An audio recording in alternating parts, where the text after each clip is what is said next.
Good evening. This is the July 27th, 2022 meeting of the Village of Mamaroneck Planning Board. Before we get into the agenda, we will take attendance for our minute keeper.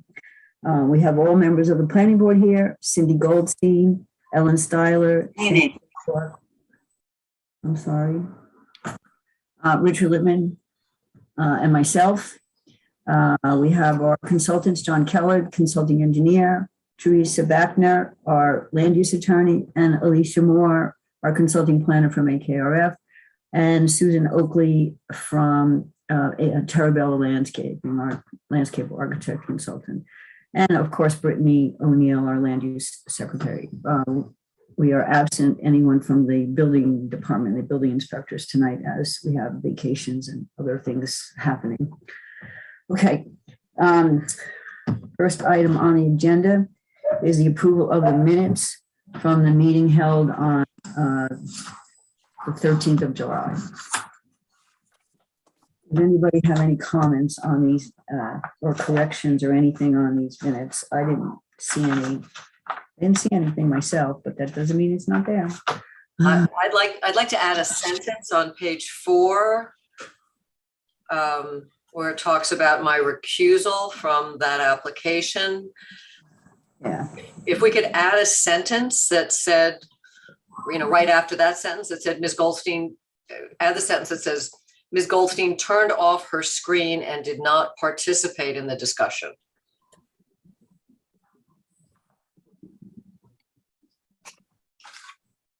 Yeah, I read that and I thought maybe we should put something there too. So thank you. I forgot about it. I'll catch those every time. Yeah. I had a suggestion as well. Cindy, did you have anything else? No, I did not. My suggestion is on page, it's related to 900 Rushmore. So let me find it. But I wanted to get in that we had requested the combined square footage of disturbance between the two projects. I think there's a natural place to put it. I'm just trying to refine it. I hadn't marked it. Oh, I thought I read that. It does refer to it, the fact that there's two, but I didn't think it was specific. Yeah, you questioned it, right. It's on the top of page 5 where you noted the work on the other parcel. Okay. So it should be in that paragraph, right? Yeah, I just that we had requested that. Yes, that's right. Yep. Okay. We requested total square footage for the area of disturbance. Yeah. And I think my suggestion would be that it would just go at the end of the Miss Gallagher sentence there. So Miss Gallagher noted that she believed the land disturbance for the other project is minimal, and then maybe second sentence, planning board requested combined disturbance of the two projects. Okay, good.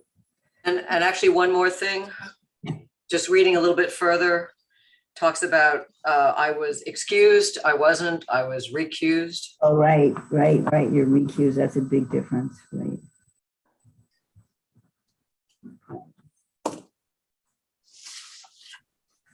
Good catch. Anybody else? Read like the stuff that's kind of boilerplate.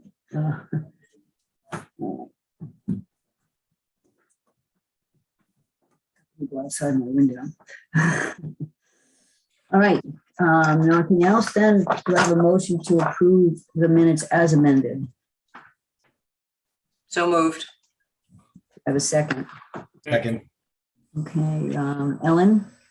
Yes. Seamus? Yes. Richard? Yes. Cindy? Yes. I vote yes. Okay. Okay, next on the agenda is a new application before the planning board for 535 East Boston Post Road.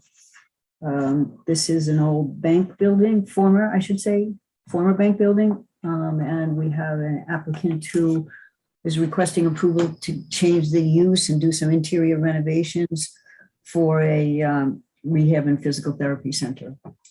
So Brittany, if you'd like to promote, if someone's here to speak on behalf of the applicant.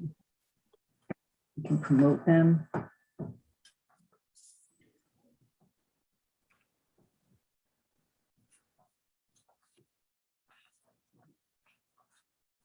Those of you who are wondering, this is the building that's up by the Mamaroneck Diner and the Dunkin' Donuts.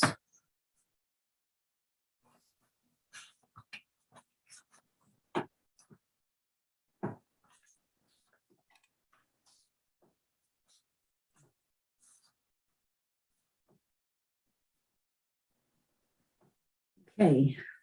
Brittany, do we have everyone that we need? That's it, right, Louis? Just you? Yes, it's just me this evening. Thank you. Okay. Okay.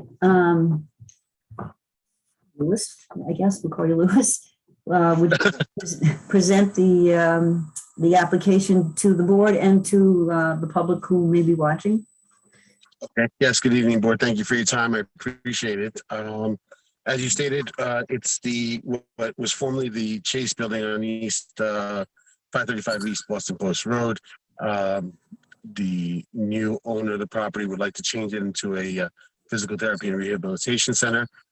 No changes to the exterior are proposed except for removal of the existing drive-up window that was in the rear of the property. The site meets the code as far as parking spaces, and again, there's no change to the exterior except for the addition, or sorry, the replacement of the existing windows to something a little bit more energy efficient. And there's no change to the site either, as far as parking, putting in any kind of stormwater management, everything's in place. You're leaving everything as is, correct? That is correct. We don't plan on changing anything on site. Again, all applications will be interior fit up for treatment rooms for rehabilitation, acupuncture, and sports therapy, and massages and things like that. Okay. This is pretty straightforward, I think. Anyway, it seems pretty straightforward. Alicia from AKRF, do you all have anything that you want to tell the board about this? I know you sent us a memo dated the 20th of July. Right. So, no, as you're saying, pretty straightforward. We're recommending type 2 under C9, so no environmental review. And we did send a notice to the Westchester County Planning Department and received the receipt for that. So that's all there is for that. Okay. John got off easy on this one. There was no engineering review. No engineering review. Yep. Unless you want to just say hello. Good evening, everyone. Okay. And Susan Oakley from Terabella, you did send us a mail. You did review. You did have one recommendation. Go for it.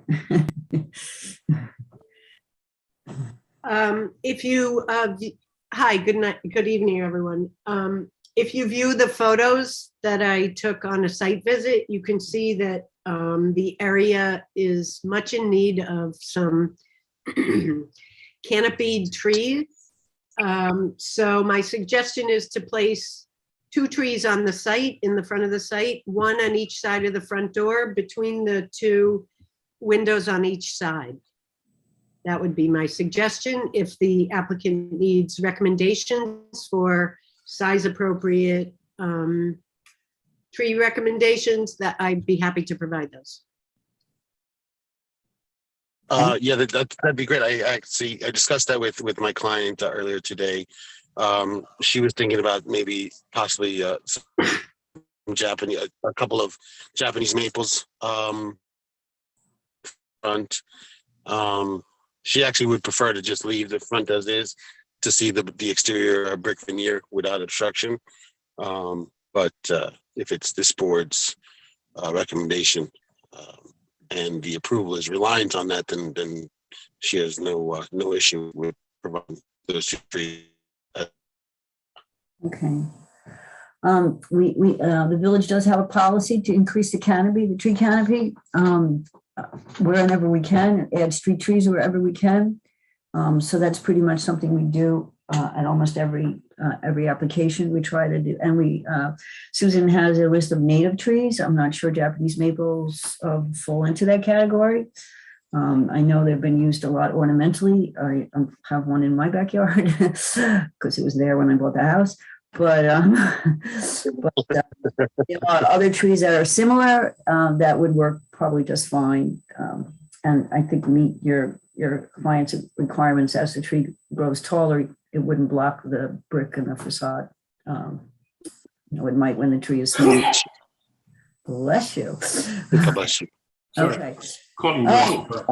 Yeah, if we get a list of that of the recommended options, that would be wonderful. And so I can go over with her, and then she can decide which one she'd like to put in front, install in the front of the door.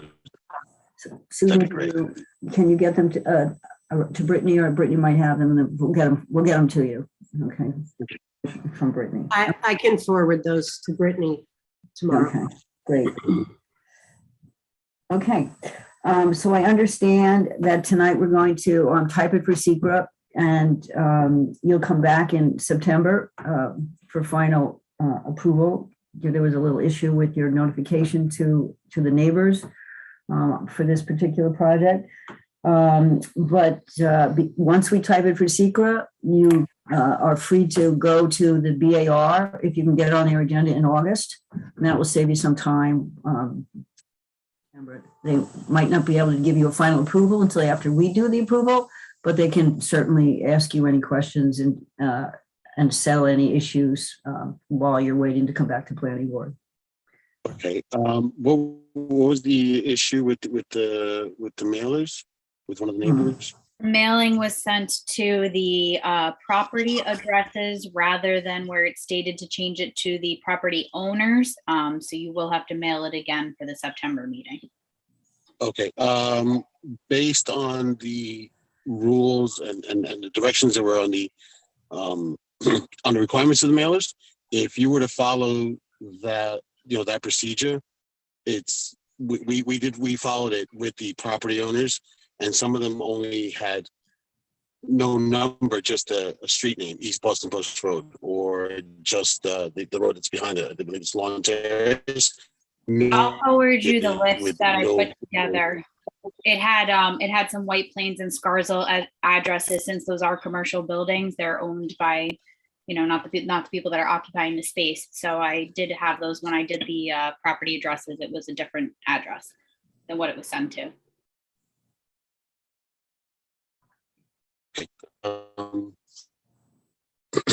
Okay. All right. Sure. I mean, and that was done through the same website and on directions that were left for us to do them on the notification that was sent to us as far as the procedure.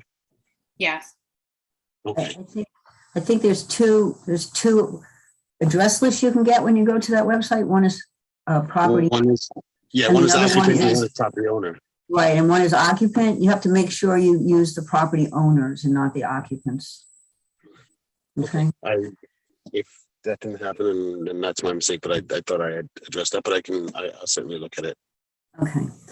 Okay. But in the meantime, we can type this for secret, and you can move on to BAR. You really won't be losing, much time. Maybe 2 weeks. Okay. Get back to us in the beginning of September. Go to them, and we should be fine. Okay. So I'm looking at the application summary sheet, and it does not show this application going to BAR. Is that a typo? No, I don't believe BAR was required for this. There was no outside work, exterior work over 10,000 from my understanding. Oh, don't they have to go in for a sign? That would be a separate application that hasn't gone yet. So it's a separate. Oh, so you don't have to go to BAR. Okay, my mistake. Good catch, Ms. Goldstein. I didn't realize the sign. I guess maybe I knew this at some point in time, but I didn't remember that the sign is a separate application. Okay. All right. So let's type it, and we'll see you in September. All right. Thank you very much for your time. Okay.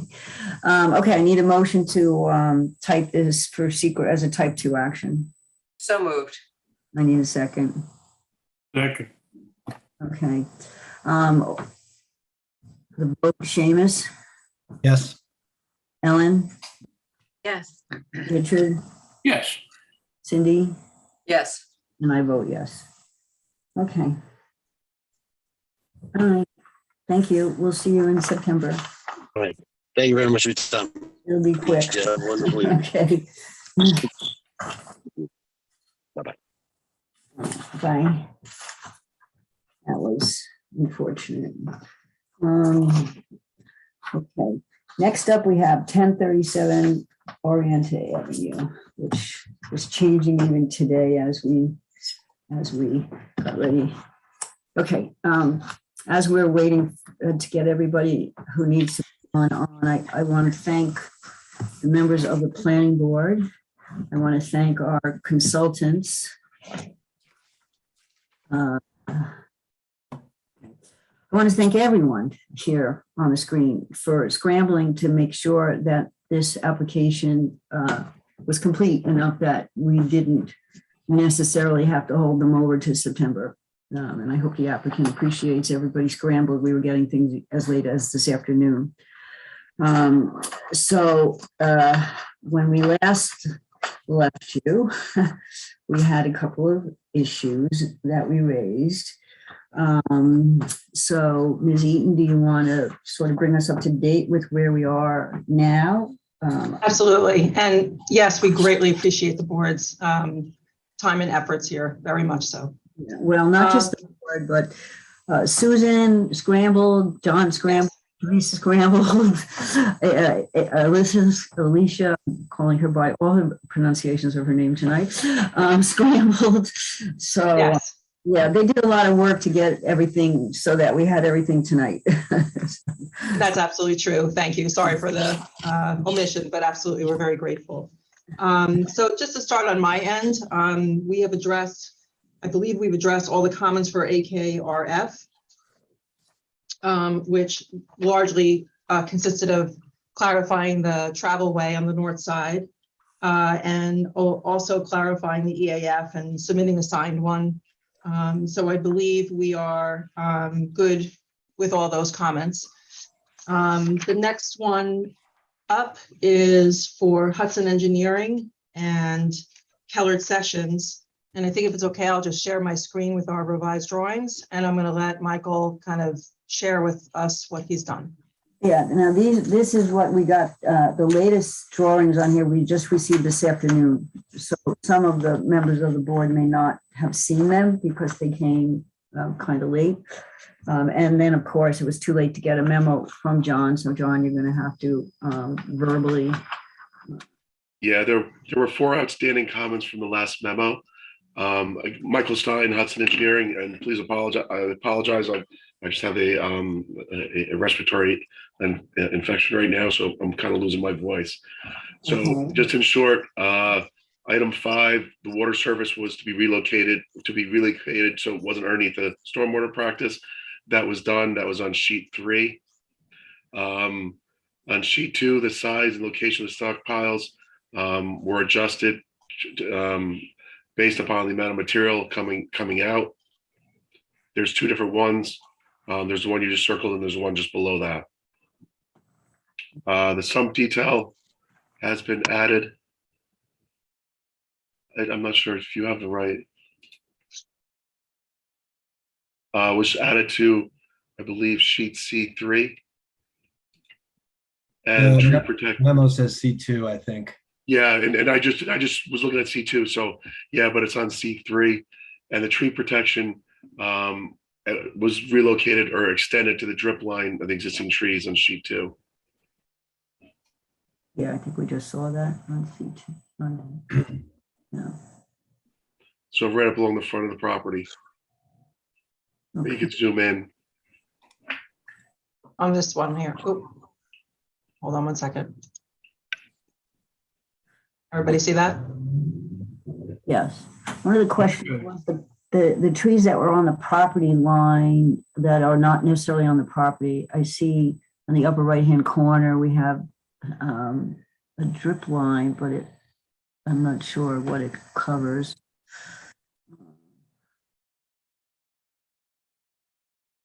And then, there's smaller trees on the other property, but I think that had been mentioned too, that the trees that are literally right on the property line needed protection as well.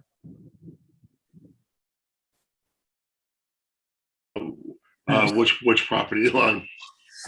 Susan, you might want to chime in here, since you're the one who pointed this out to us.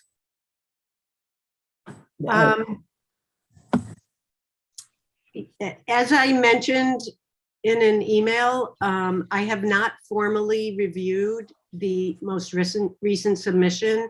I did put eyes on it after work today, and there are things that need to be corrected. So, Okay. yeah, the neighboring trees have not been identified, so it's difficult to see where that tree protection needs to be. In addition, there are trees that do not have the drip line or tree protection on them, on either Hudson's C2 plan or the landscape plan or the tree preservation plan. Okay.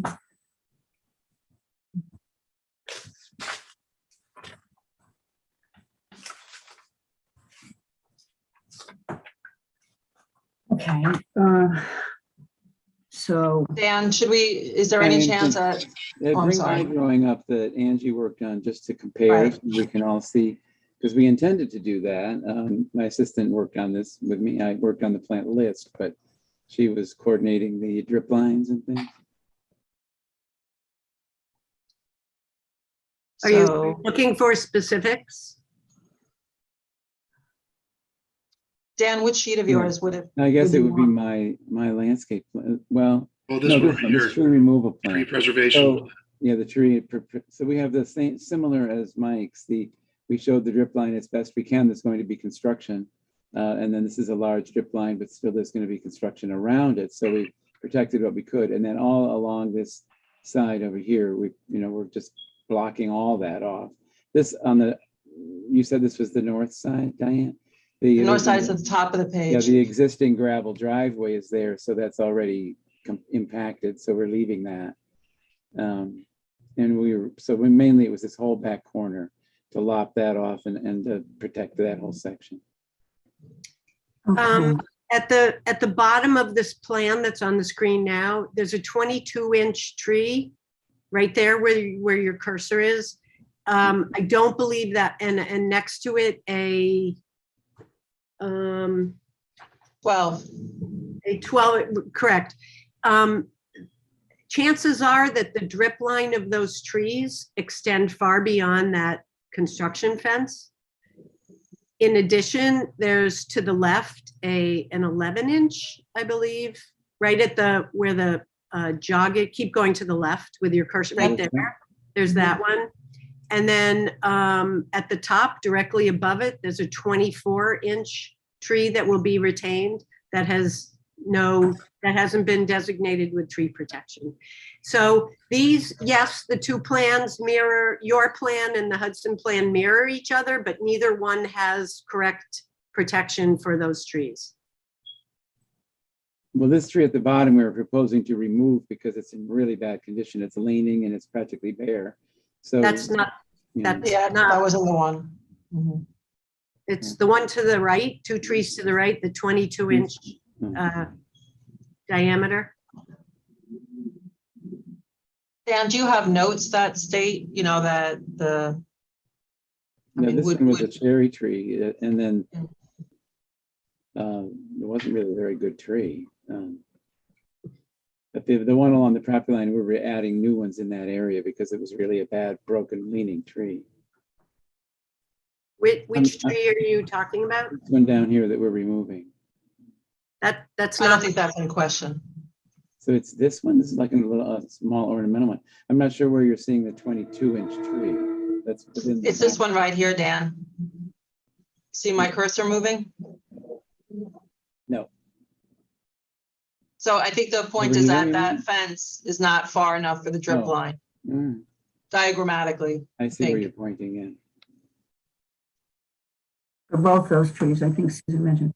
Okay, so let me, There's room to do that, yes. yeah, I mean, so we have issues with on your property that don't have tree protection indicated.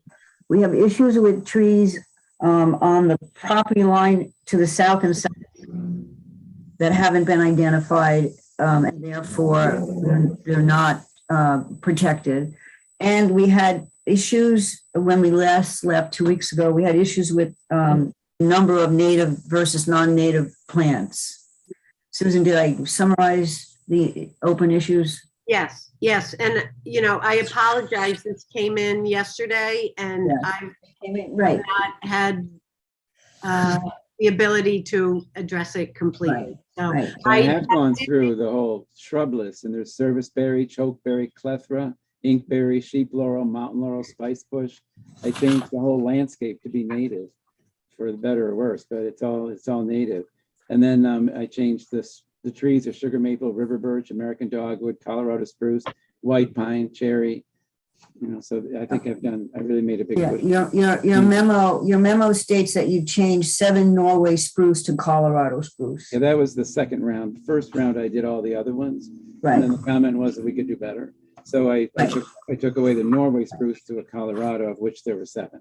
So that was the last, final little change just last week. But it's a very native list. And the memo Susan dated the 21st, so that was based on your submission for tonight's meeting. And then you responded to that memo with your memo dated the 25th, which we received yesterday, the 26th, telling us about the Norway spruce. So the plans you Otherwise, all the other submitted changes. and the memo you submitted yesterday, Susan did not have opportunity to review for us. And we, as we stated when we started this, we tried very hard to get everything in for 7 p.m. tonight. And we accept things much later than we normally accept things, but this is what happens when we are scrambling at the last minute. Can I ask a question that if, and I thought Michael Hudson had notes to this effect, but that we would very carefully place all this outside of the drip line, which is a real visual on site. You know, like this is these plans sometimes are a bit diagrammatic, you know, in terms of their actual footprint. Would notes suffice, or do you want to have this graphically more representative of what you think? Just to try and clarify. what would be best.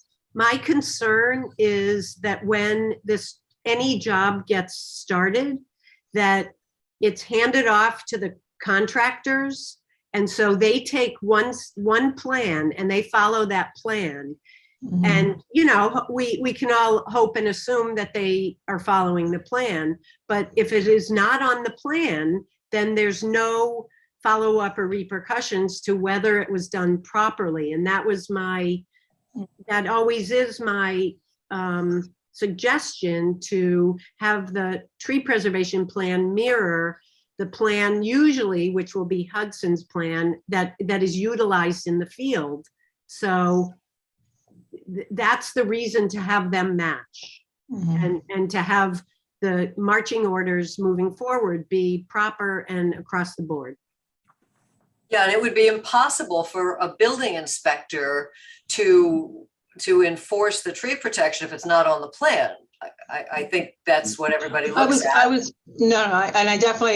acknowledge that one that's definitely missing, like that 24-inch tree. I was talking more about like the distance from the tree stumps shown on the plan. Like we're saying that that's not far enough, you know, and I just think sometimes these plans are a little schematic, you know, so to speak, and not necessarily, they don't have dimensions on it. So I'm just trying to clarify if like a good broad, you know, big note saying that it has to go at the drip line would be sufficient to handle that.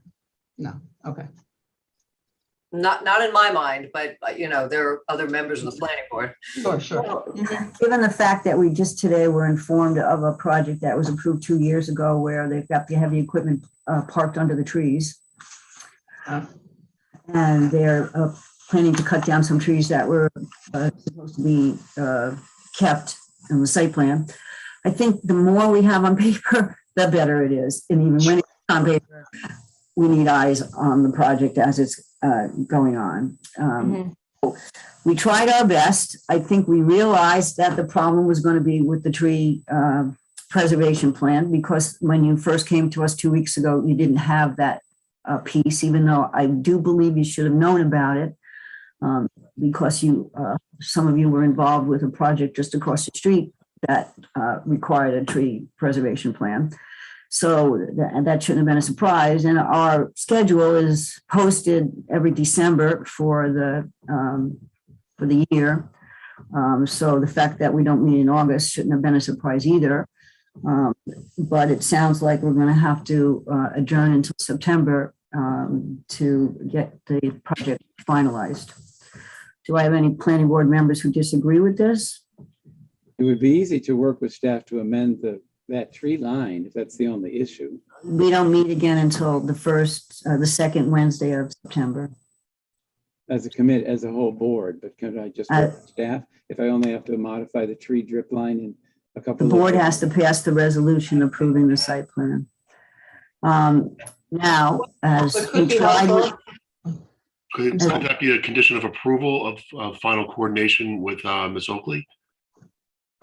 I mean, overall, with the I can only speak for myself. I prefer to have everything wrapped up and on paper that we see, especially since we've been having issues with applicants with regards to this matter.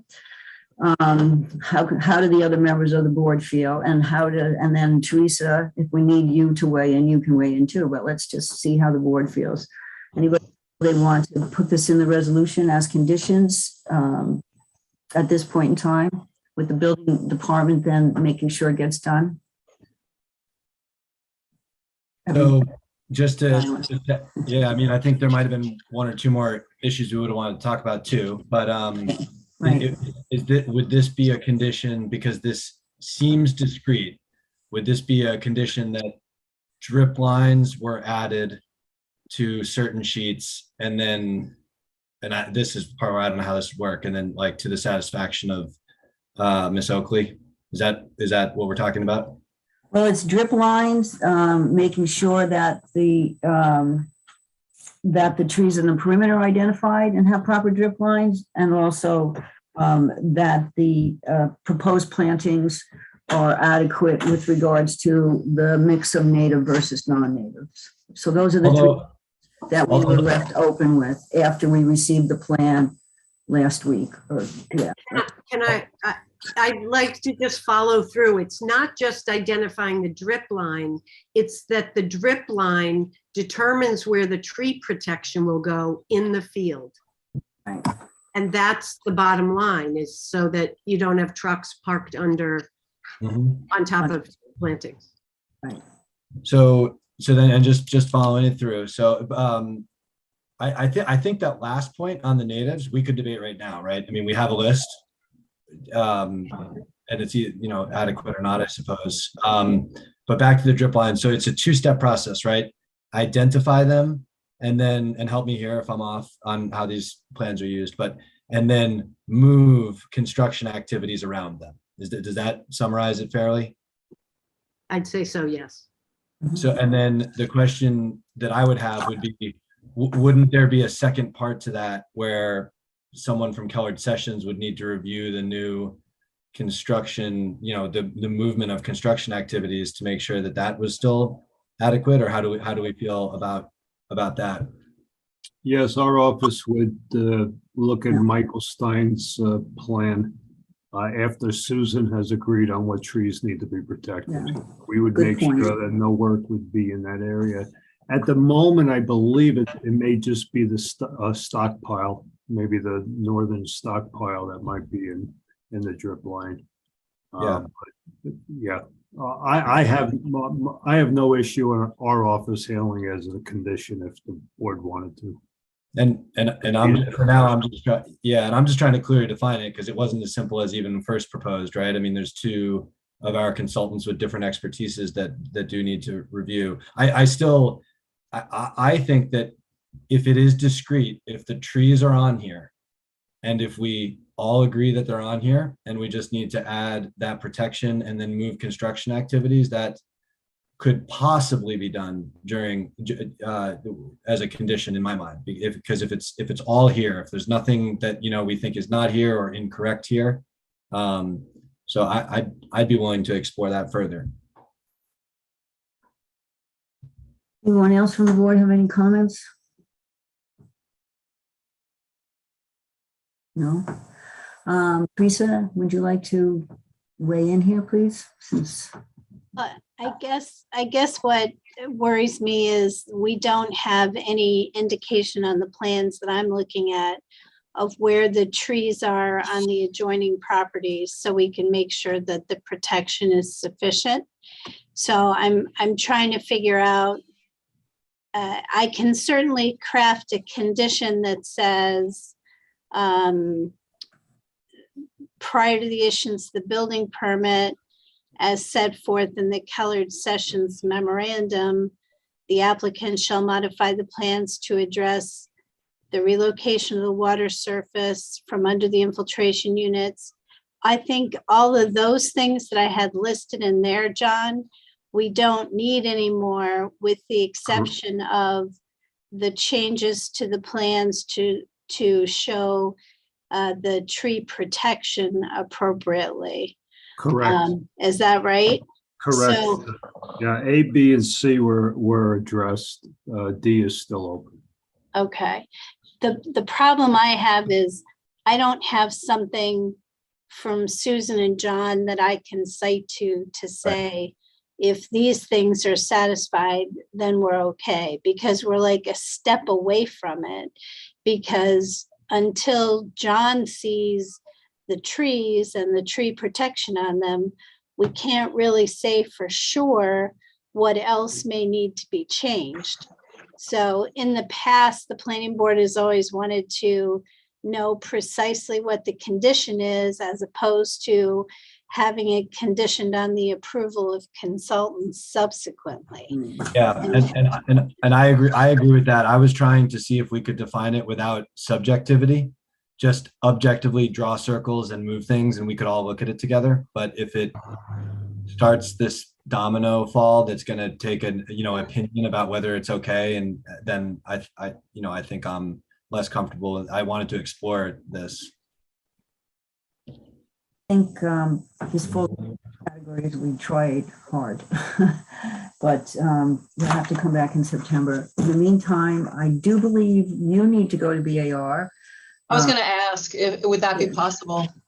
Brittany will have to work with her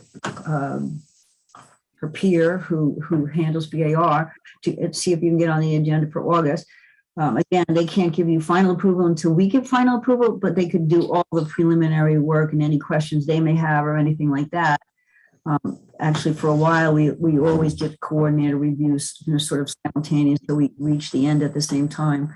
So you can certainly try to work that out. And Brittany, how would they?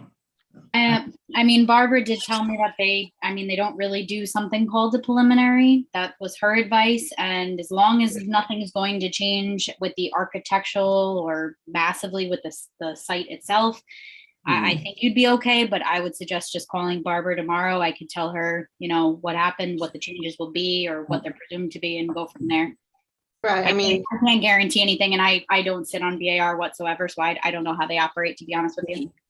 Before Barbara did BAR, the staff person who did before that, the applicants went to BAR while they were still at planning board. Yeah, I don't know when that kind of changed. Yeah, but there's new procedures in place because there's different people doing it now. But you can try. I can try. Okay, as long as I have your permission, and I'll work that out. Yeah, like I said, by code they can't give you final approval. But if they have questions and things you have to work on with the architecture, we're not. Nothing we've said here is regards the architecture or anything. So, okay. All right. Okay. Here's another one. We'll see you in September. Thank you for your time.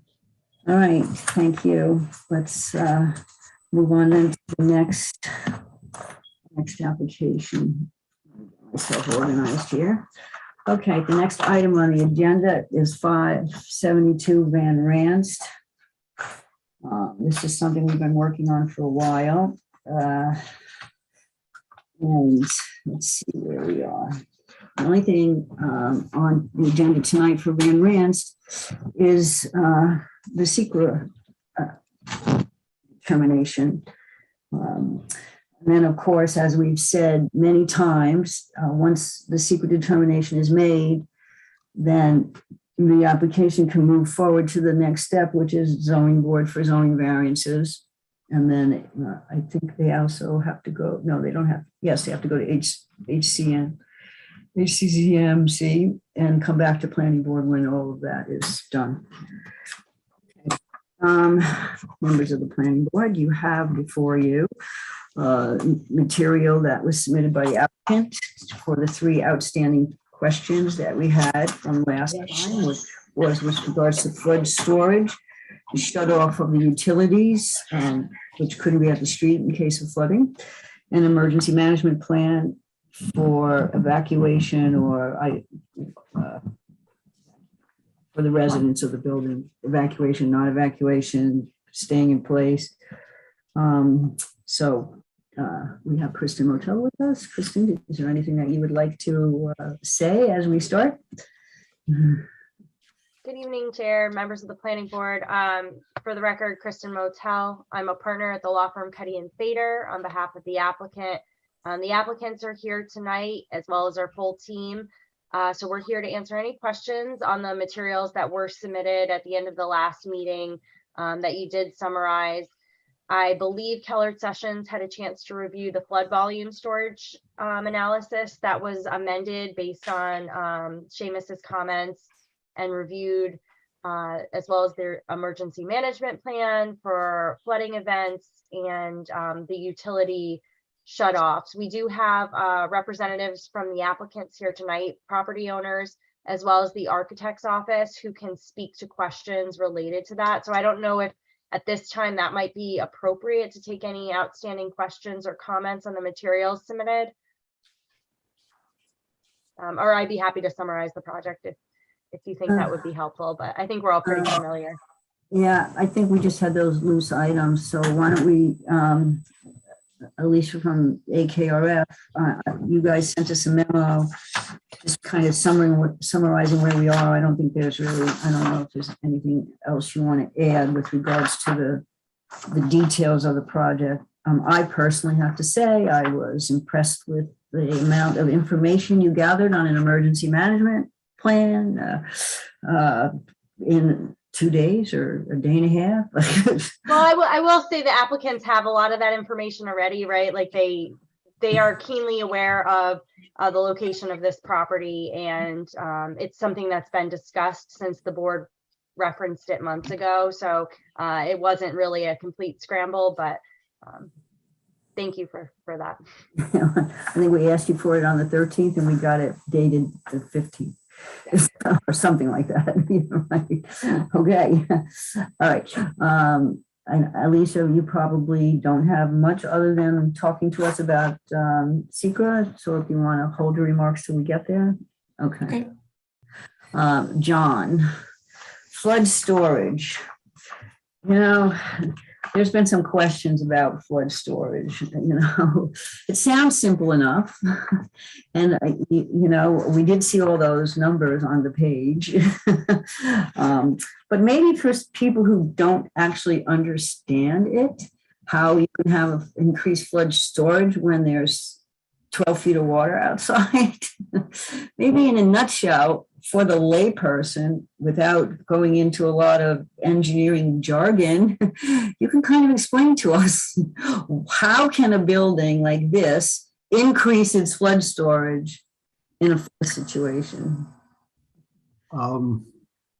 Theoretically, you don't have to get into the numbers. Yeah, you really look at the grades on the property as they exist today versus the grading in the future.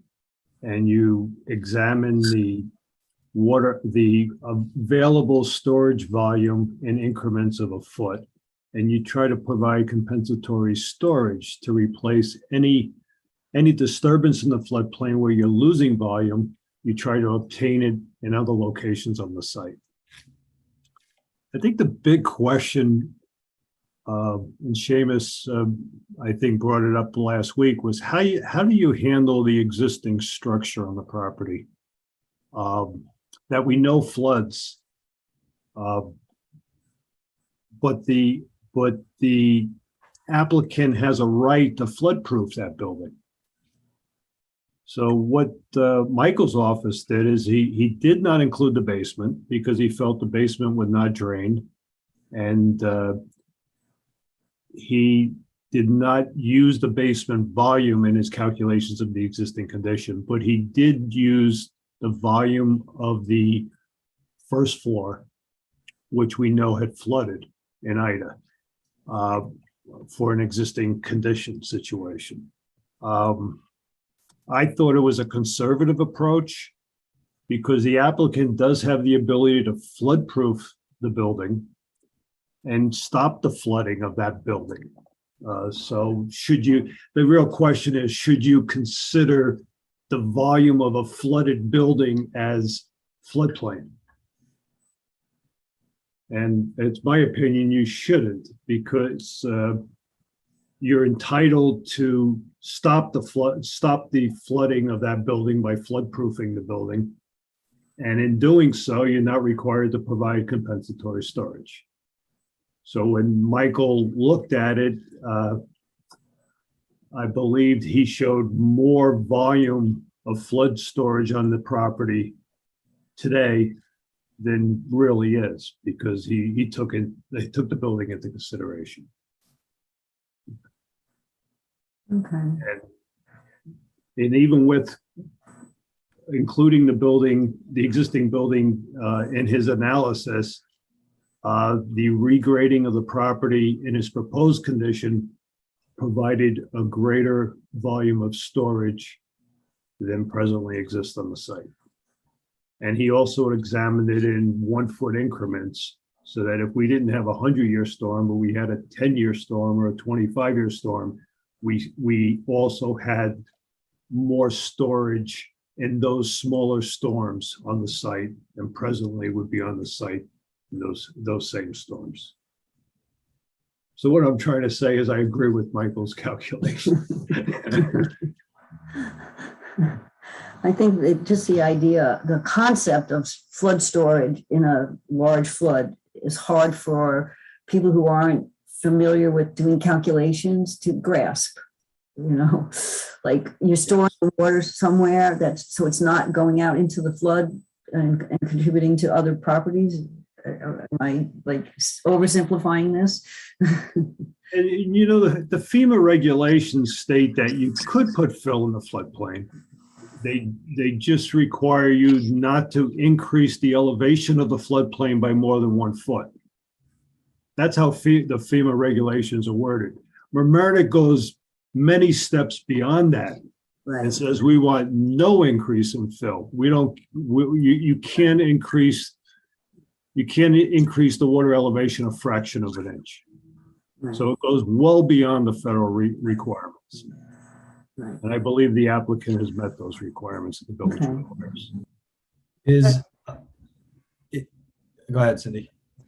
No, well, I was going to sort of talk about the area as a whole, not just this building, where, I do think the applicant has done a wonderful job that will go as far as can be done to protect the residents of that building and others, based on John's discussion of how the water works down there.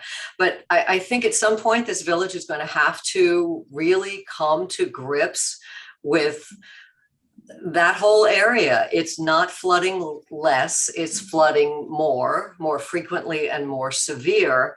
And we've been talking about this for years, back when, now I know this particular plot is not in the transit-oriented development overlay, but it's right in that same area. And in 2015, when I was on HCZMC, we wrote a very stern memo to the Board of Trustees at the time saying, the LWRP doesn't allow this. You cannot keep putting people in harm's way. And of course, no action has been taken and the floods are getting worse, and there's no reason to think it's going to stop. So while I think this applicant has done a terrific job, it's way past time for this village to really deal with flooding in an area that has always flooded and is only going to flood more frequently and more severely.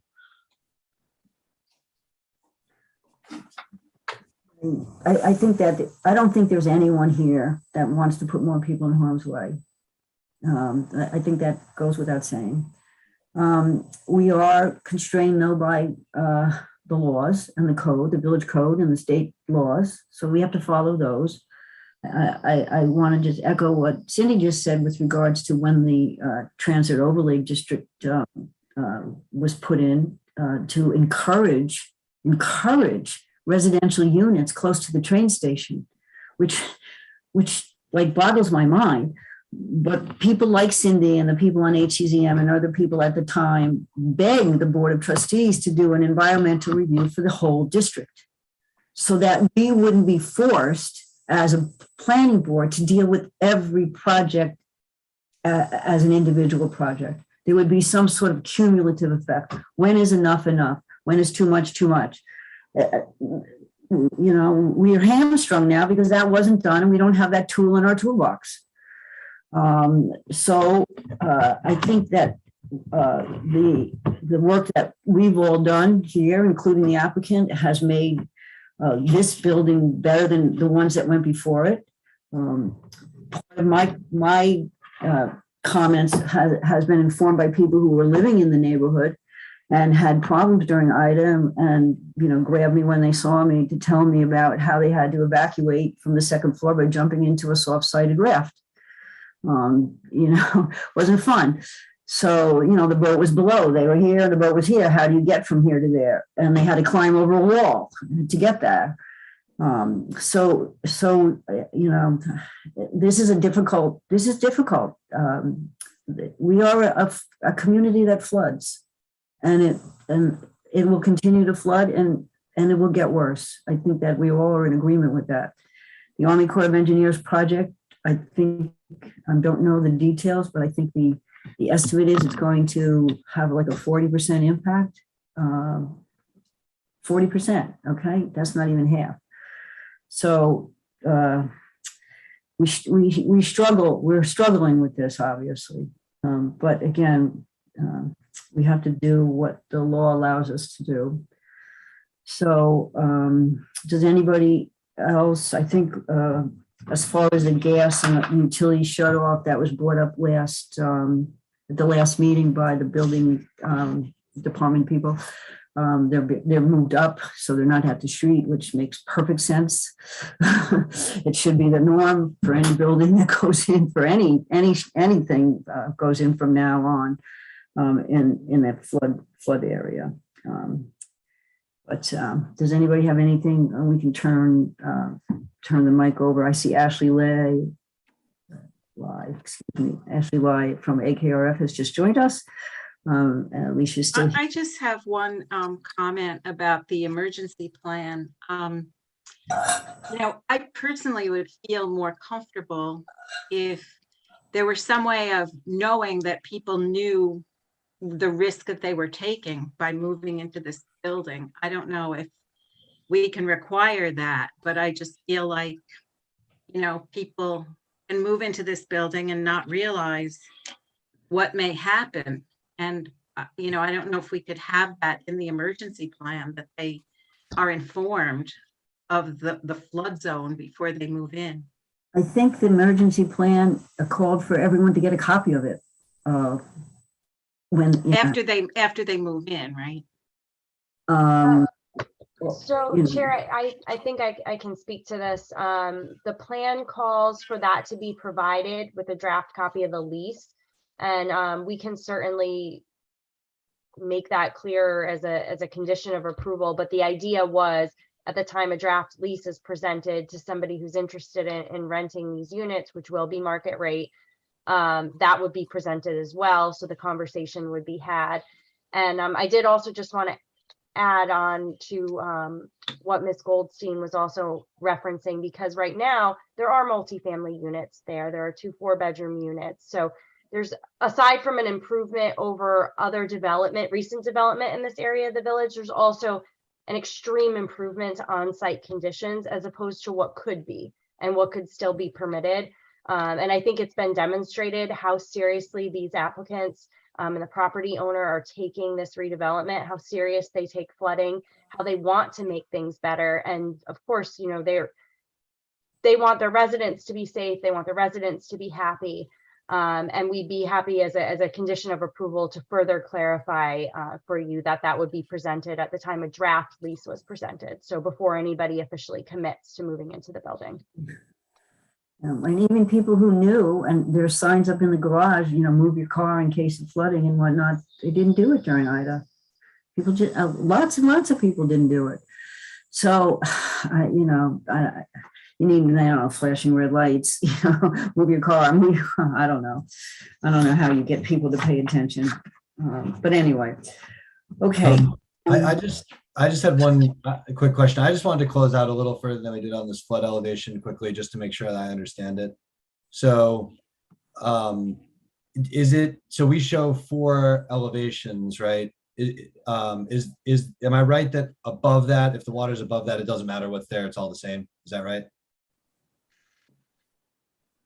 Yes, there was no change in the volumes above the highest elevation of the site under either existing or proposed condition. And then below, I mean, 19 is the same, and then below, I assume, same situation, right? Yeah, below, if it typically doesn't drain, then you don't include it. As like a pond, you wouldn't include that volume because it doesn't drain. Michael didn't include the basement because it doesn't drain.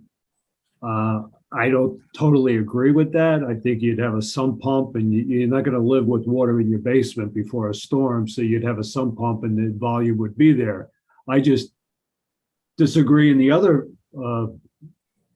for other reasons, because the applicant could flood-proof that basement and keep the water out. They're perfectly entitled to it, and even the first floor. Yeah. So I hear that. Yeah. In any local regulation that I've found that deals with existing structures does not require compensatory storage for an existing structure that floods, because unless it's in the floodway.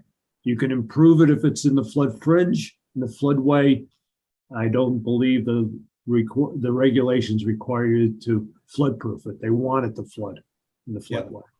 And that's fair enough. And I think the conservative approach is appreciated. But with that, so I'm going to make a statement that, correct me if I'm wrong. You know, it's a little better. I don't dispute that. But at 22, it looks similar to me, within 2%. Below 19, I guess it's the same. My opinion on this flood storage, and correct me if I'm way off base, is that this is a slot improvement for flooding at certain levels. Above those levels, this is no better. Below those levels, this is no better. It's really just that 20 and 21 foot elevation. But I may be misunderstanding what this is trying to say.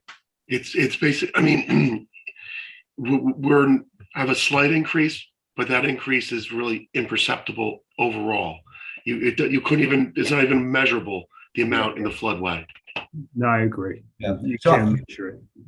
And really the point I'm making is this is helpful. I don't think this is super compelling. I don't think this is that the flood storage is massively different. Maybe at some slot levels it's helpful. That, you know, that is, you know, is what it is. But, you know, correct me if anyone thinks it's wrong, but I don't think this is any real revelation here based on the updated numbers. It was definitely different looking prior, but I don't think those were exactly correct. Yeah, Chair Silver, this is Steve Glenner. I'm with I'm Steve, I'm sorry. Please yourself. This is not a public hearing. I don't know why you're on the panel, but this is, we're not having a public hearing, so I'm going to ask you, please. This is a discussion among the planning board members. Thank you. okay, where are we here? Okay, if I can, Kathy, where we left off last time, we had gone through the EAF part 2, and Right. everybody on the board was comfortable with the responses that were made. And then at the end of it, of course, Mr. O'Rourke had a question about the base flood elevation calculations. There was a question about a strong desire to have the emergency/evacuation plan, which we now have. And there was a question regarding the shutoff point. So all of that information has been provided. And so the next question that the board has is the one that you always have with you really have a dichotomy.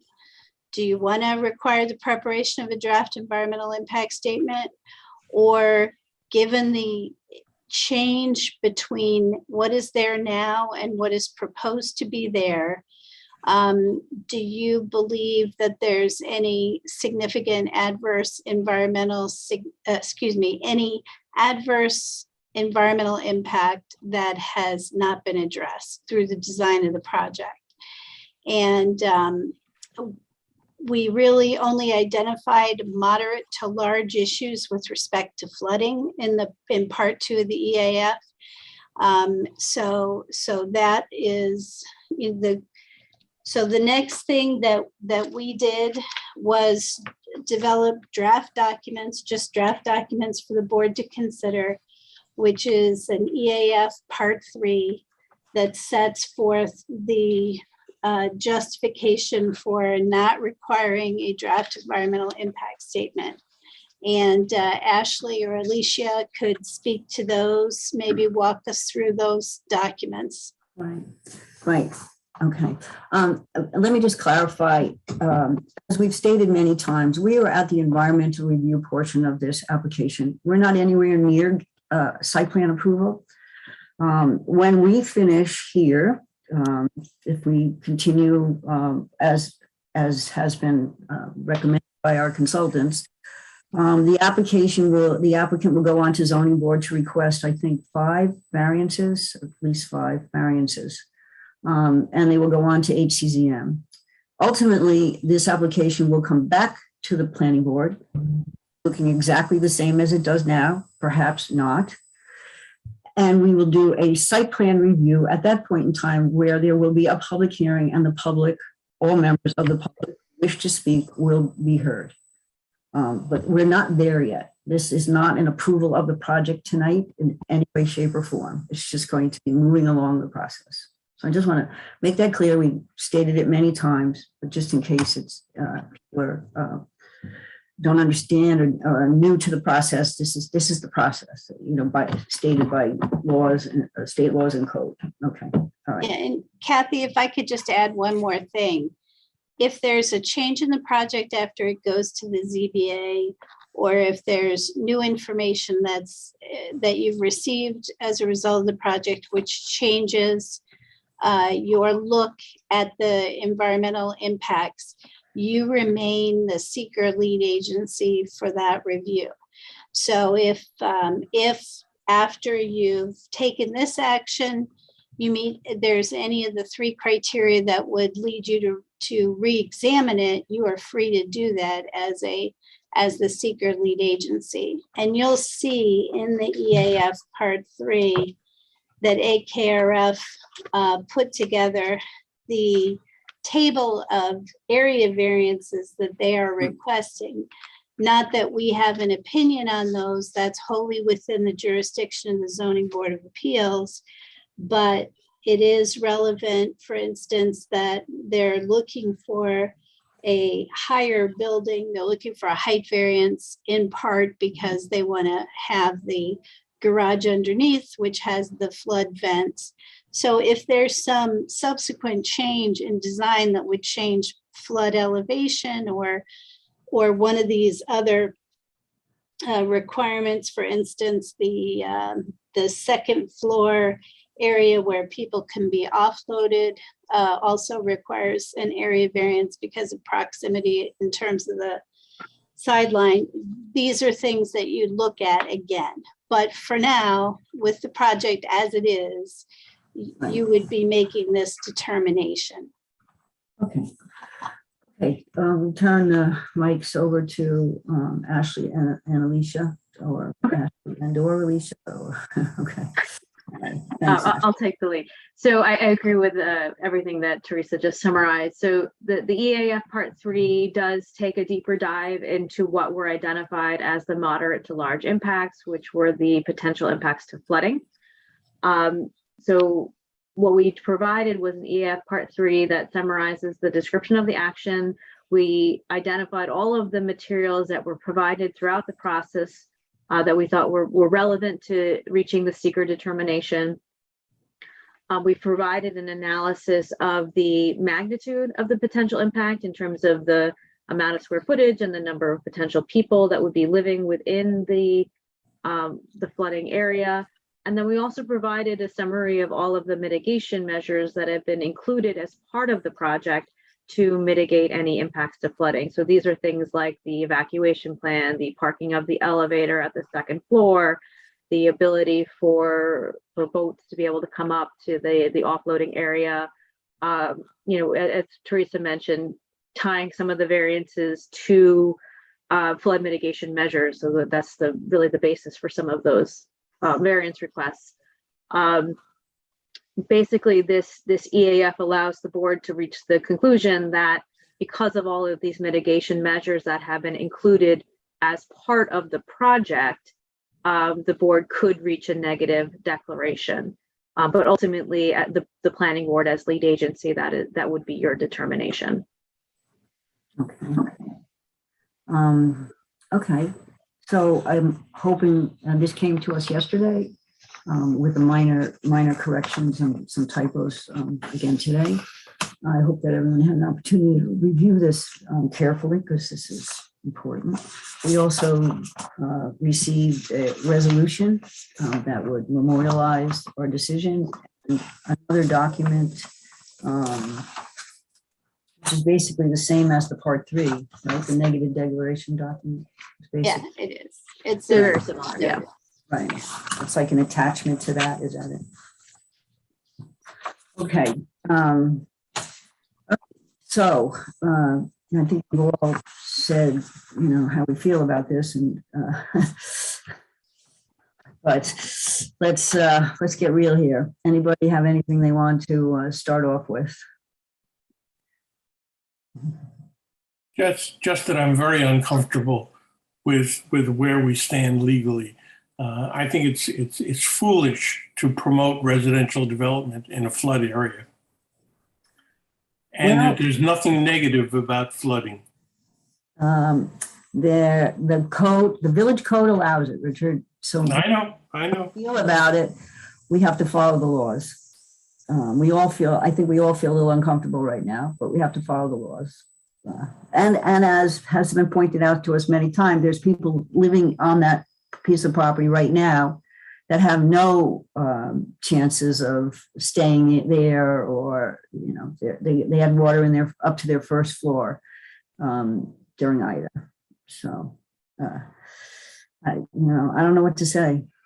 But yeah, I mean, is there anyone here who's not uncomfortable? But thank you. I'm uncomfortable, but I don't think there's any other choice if we want to follow the law, which I think we do. Yeah. I have minor thing.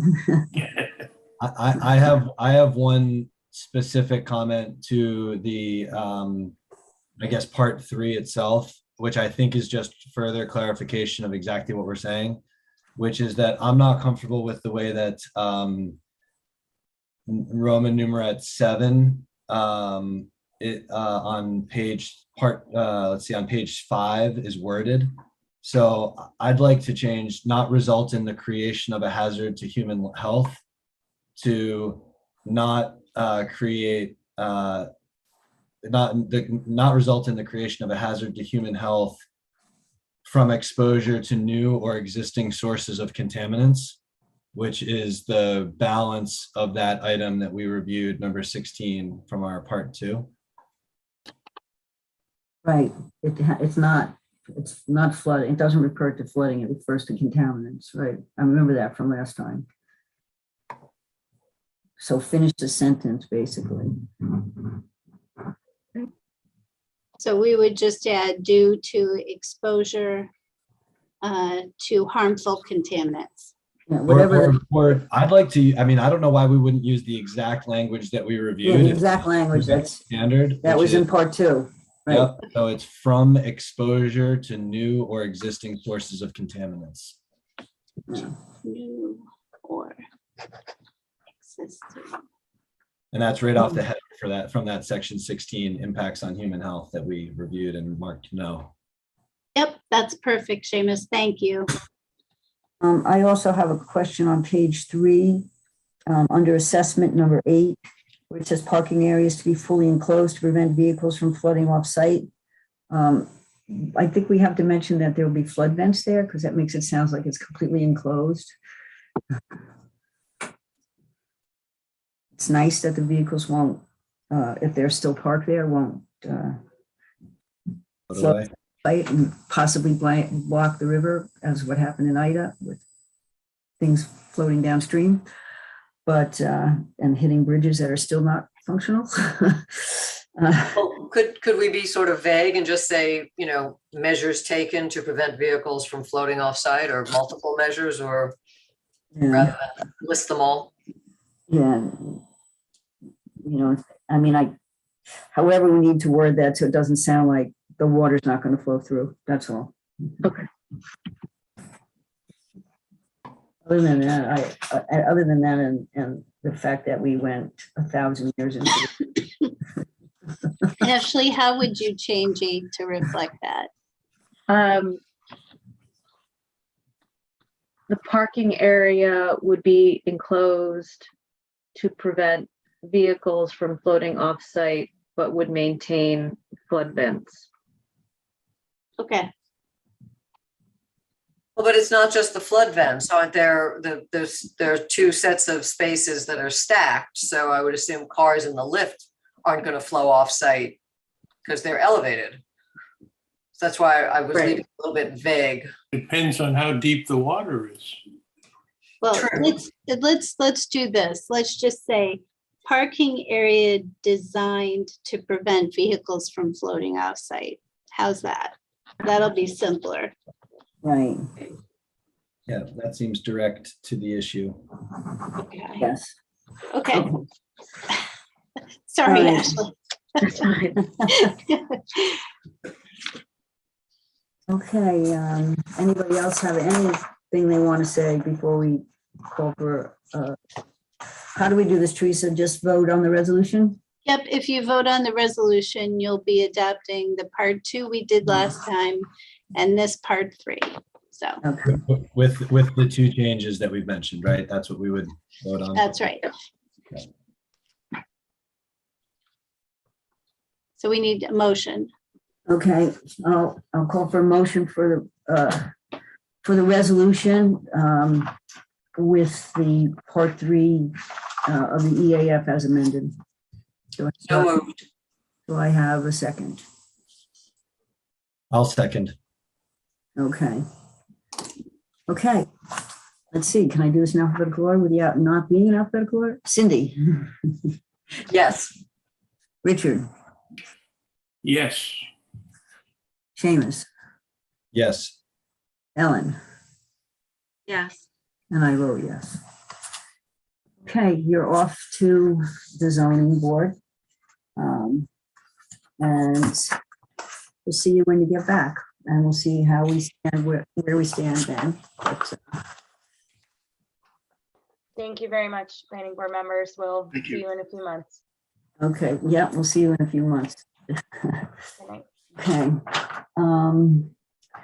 Okay, the next item on the agenda is the comprehensive plan review. I hope everybody had an opportunity to look at that document, and Brittany, is Neil around? Yeah. He's being very patient, but we're not as late as we were. And I guess we not need, let's see, who don't we need? Susan, John, Teresa. you're welcome to stay. Teresa, See you all in September. Have a nice month of August. Happy summer. Healthy, stay cool. Okay. Bye-bye. I've got to, I can't figure out, well, I only have one screen right now, so I don't have access to the document. But I do have all my notes, and I did write them out. Okay, all right. So thank you for sending us the memo, Neil, with regards to some questions that you had for us and how you wanted us to, to answer. I looked at those, but I also took the opportunity to look through the whole document. Great. I don't know if anybody else did. But I have some overall comments, and then I have some chapter by chapter comments, and then I have my answers to your question, but we can discuss this. But I think maybe the best way to do this is just to sort of start with overall impression. I can start, but other people please chime in. Then we can go chapter by chapter, and then 4, 5, and 6 are the chapters that Neil asked us to look at and answer some questions. So we can do a little bit more detail on this. So, my first impression, besides what we said to you 2 weeks ago about a lot of this stuff being outdated, because I think, when did you start this? I mean, 2018. Right. So that's a long time ago. Mm-hmm. Things have changed. Things have changed a lot. And so I'm not going to get into things that are outdated. I mean, I think that's a comment that you already have and whatnot. But I think since then, everybody has come to the realization that climate change is real. I mean, look what's happening all over the world. Look what's happening here in Mamaroneck. And I think the idea that Mamaroneck is a community that floods and is going to flood it really has to be said. I mean, there's nothing we can do to change that at this point in time. We have to prepare for it. And if you've heard any of the discussion we just had for that last, it's not only village code that needs to be addressed, but it's addressing climate change. And I think some of the information, I think this village has been, a little behind the times and looking at some things that we can do with regards to fossil fuels and carbon footprints and things like that. Now, you also made some reference to the Army Corps of Engineer project, the way it was in 2018. It will be updated to the way it is now, but it also should be described what it is and isn't going to do. Like everybody says, the Army Corps of Engineer project, it's not gonna solve flooding. It might mitigate it somewhat. There's some downsides to it, a lot of downsides to it, but I think that it has to be described in a way that people understand what it is and the impact it's going to have on our planning for going forward.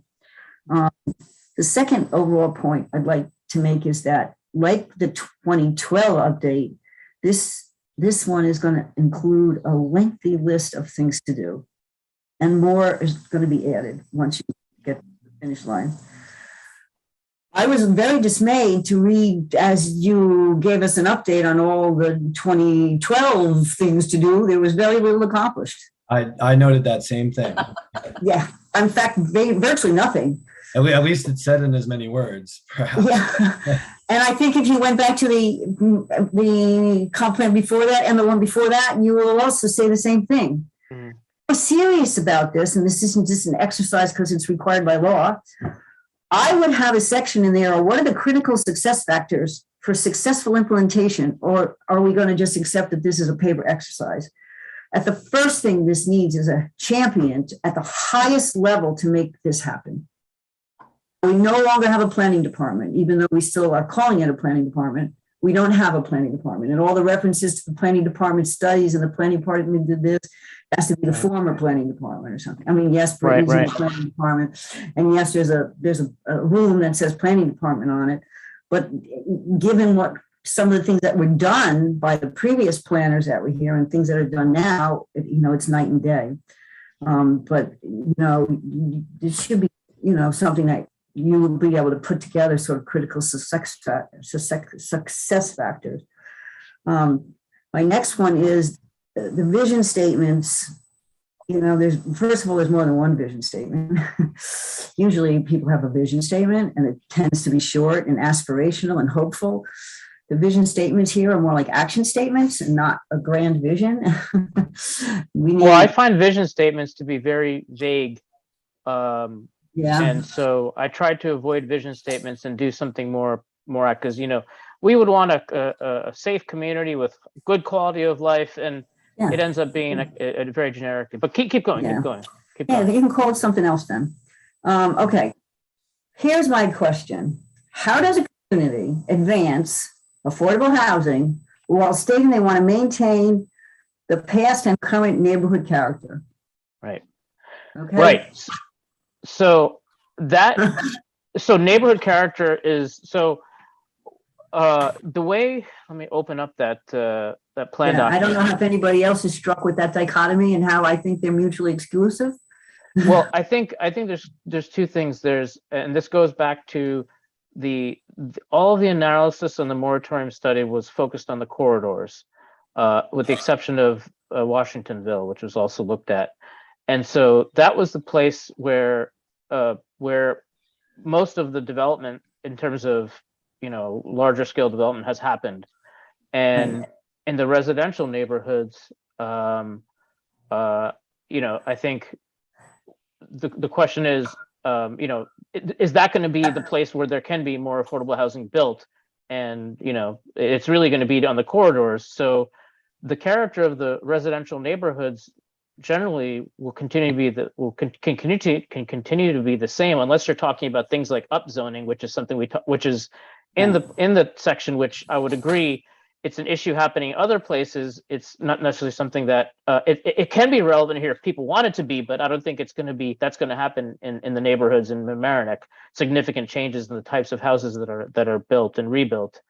I think they're getting larger for single families. Yeah, and that's the question is, if they're getting larger, the homes, and being torn down, then you're which is happening in other places, then that's another issue.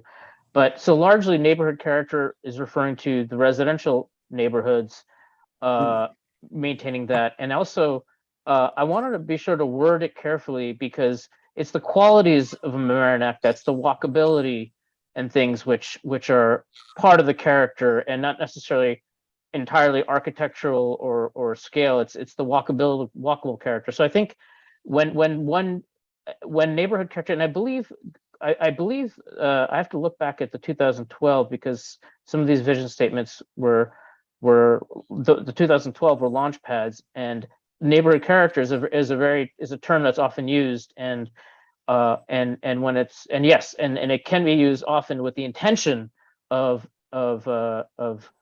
maintaining a certain style, so that there's a certain, whether it's a detached houses that a community consists of entirely, to protect that. But I think in this case, I would just say that I think neighborhood character is referring to the residential neighborhoods.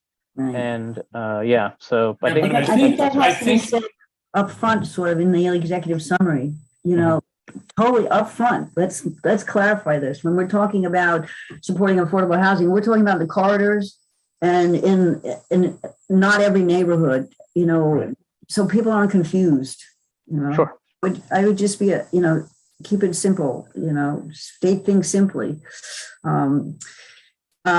In several chapters, you included the then capital budget. I think well, the capital budget isn't a real capital budget. It's just a list of requests from department heads. There's no prioritization. Right. Right. And so, I think going back to your original statement about a champion, I just by having been involved in the village for so long, I know that the Board of Trustees often has a document called Board of Trustees priority lists, and the comp plan should be that list essentially. And that's not the case usually. It's other things which may be important, but the comp plan ultimately should play a large role in making the list. Well, to tell you the truth, now that I've been on the planning board for almost 5 years, and facing with things like what we face with today, and what we faced with in the past, like the Hampshire, having the comp plan be real and not just paper would have been very helpful to us. Yeah. Very, very helpful to the planning board. I mean, we're not a bunch of volunteers, Right. Right. Yeah. Have something to be real instead of Right. just, a book on a shelf. Well, I think it's a two-step program. It has to be real, but then so you have to do it. There are You have lots to of do great it, right, suggestions. exactly. You have to implement things. I think one overarching point about that is, I think, comp plans tend to be, well, they tend to be overemphasizing comprehensive, the word comprehensive, and they can be more pointed and strategic. And some of the edits will involve taking some of the kind of preface matter and putting it in an appendix. So there's a lot of prefatory language which could be put in the back. I think it's better to get straight to the point. But the second thing is the recommendations are organized by priority, short-term, midterm, and that's kind of a plug to, really, rather than just be, okay, this is a recommendation 1, this is recommendation 2. They're right away organized in terms of time stage of implementation, and that's a plug for really, really paying attention to that and setting up some timelines for these things to happen. Assuming that there's somebody who is paying attention. Right. Without applying I to know I department. spoke to this last time, but I'll say again, I'm very uncomfortable having the upzoning and ADUs be on, in the comp plan as a to-do list. I don't think it should be in there at all unless it's in the appendix as some options communities have used for affordable housing. But by putting it in the body of the comp plan, it's blessing something that has not been blessed by the residents of Mamaroneck, and I just don't think it belongs there. I know I said more about it last time, but I still feel that. That went through three. That whole okay. I think I would agree. Like I said in my memo, that the content, the upzoning, the teardowns, the long discussion on ADUs isn't necessary to be 1, 2, 3 pointed out quick. I think, like I said, they're not. I mean, anything can be relevant should people want that, but that's not how teardowns isn't happening in a large scale in Mamaroneck. Upzoning, I don't think there's any appetite for anybody to start allowing duplexes and triplexes in residential neighborhoods. ADUs is part of an affordable housing strategy. It can be, but the way the West Coast has it down to a way that which it actually can serve as affordable housing. The way it's typically done here in the East Coast is just a way to add a unit to a house or a property, which it will end up being market rate. And so it doesn't really touch on affordability, as much as people think. And so that's why I say it's very complicated. I think, however, I think because this has went through the recommendation and that passage on ADUs has been there for a while, in the previous drafts as well, and it went through the review process, and there was generally support behind it. But I think the reason for keeping a description of ADUs in there is to talk about because I think it's often thought of as an easy solution, and I don't think it is an easy solution at all towards affordable housing. And I just want to say, isn't leaving it in the comp plan basically telling the village this is on your to-do list? no, if it's a recommendation, it is. If it's anything there is just information. If it's a recommendation, and which then it's part of a recommending. It's a policy recommendation, but that's one of my comments. it's information, and there is some degree of education that has to happen on certain topics because, I think just going down to sustainability. The reason there's a whole page on defining sustainability is because even on the Committee for the Environment, there was differing versions of what sustainability means. So we wanted to nail down a definition of sustainability. So there's kind of education component and making sure people understand this is what we mean when we say sustainability. With respect to I think the teardowns and upzoning are trends, which I don't think are. If this was a town which is facing those issues, then I would agree that the text content should be. We've been doing teardowns lately. We've been doing more teardowns than I would have expected. It depends on what neighborhood you're in. Yeah. Right. It depends on what. To follow up on what you just said, Neil, Yeah. I after I went through a couple of chapters, I could see that there was history, 2012, planning, education, and theory, and Sure. and it got jumbled in my mind in many places. It wasn't clear what was reality, what were you recommending, or what was just to educate us on some things. So if it's pure theory and education, it should say that. Here are some things that you could consider, or here's things going on in the planning world. And it shouldn't be very jargony, because no planners. It should be, anybody who's going to read this is not going to be a planner, except for maybe two people here on the panel. But right. It should be, keep it simple, fourth grade reading level for people. And I'm not saying that disparately. That's the average reading level of the, I used to do presentation, write things, you got to write it for fourth grade, But to have a lot of, I think the educational value is good and an appendix is great. But when the Board of Trustees votes to adopt this, to have a conversation about ADUs in some meaty way, like it's something that the community wants, they've adopted a policy. And I think it means something different when it's in the plan. The conversation about ADU should happen before the plan is finalized. Yeah. But however, I'm reading this and I'm remembering there are places in Mamaroneck that have illegal ADUs right now that are completely unknown to the neighbors.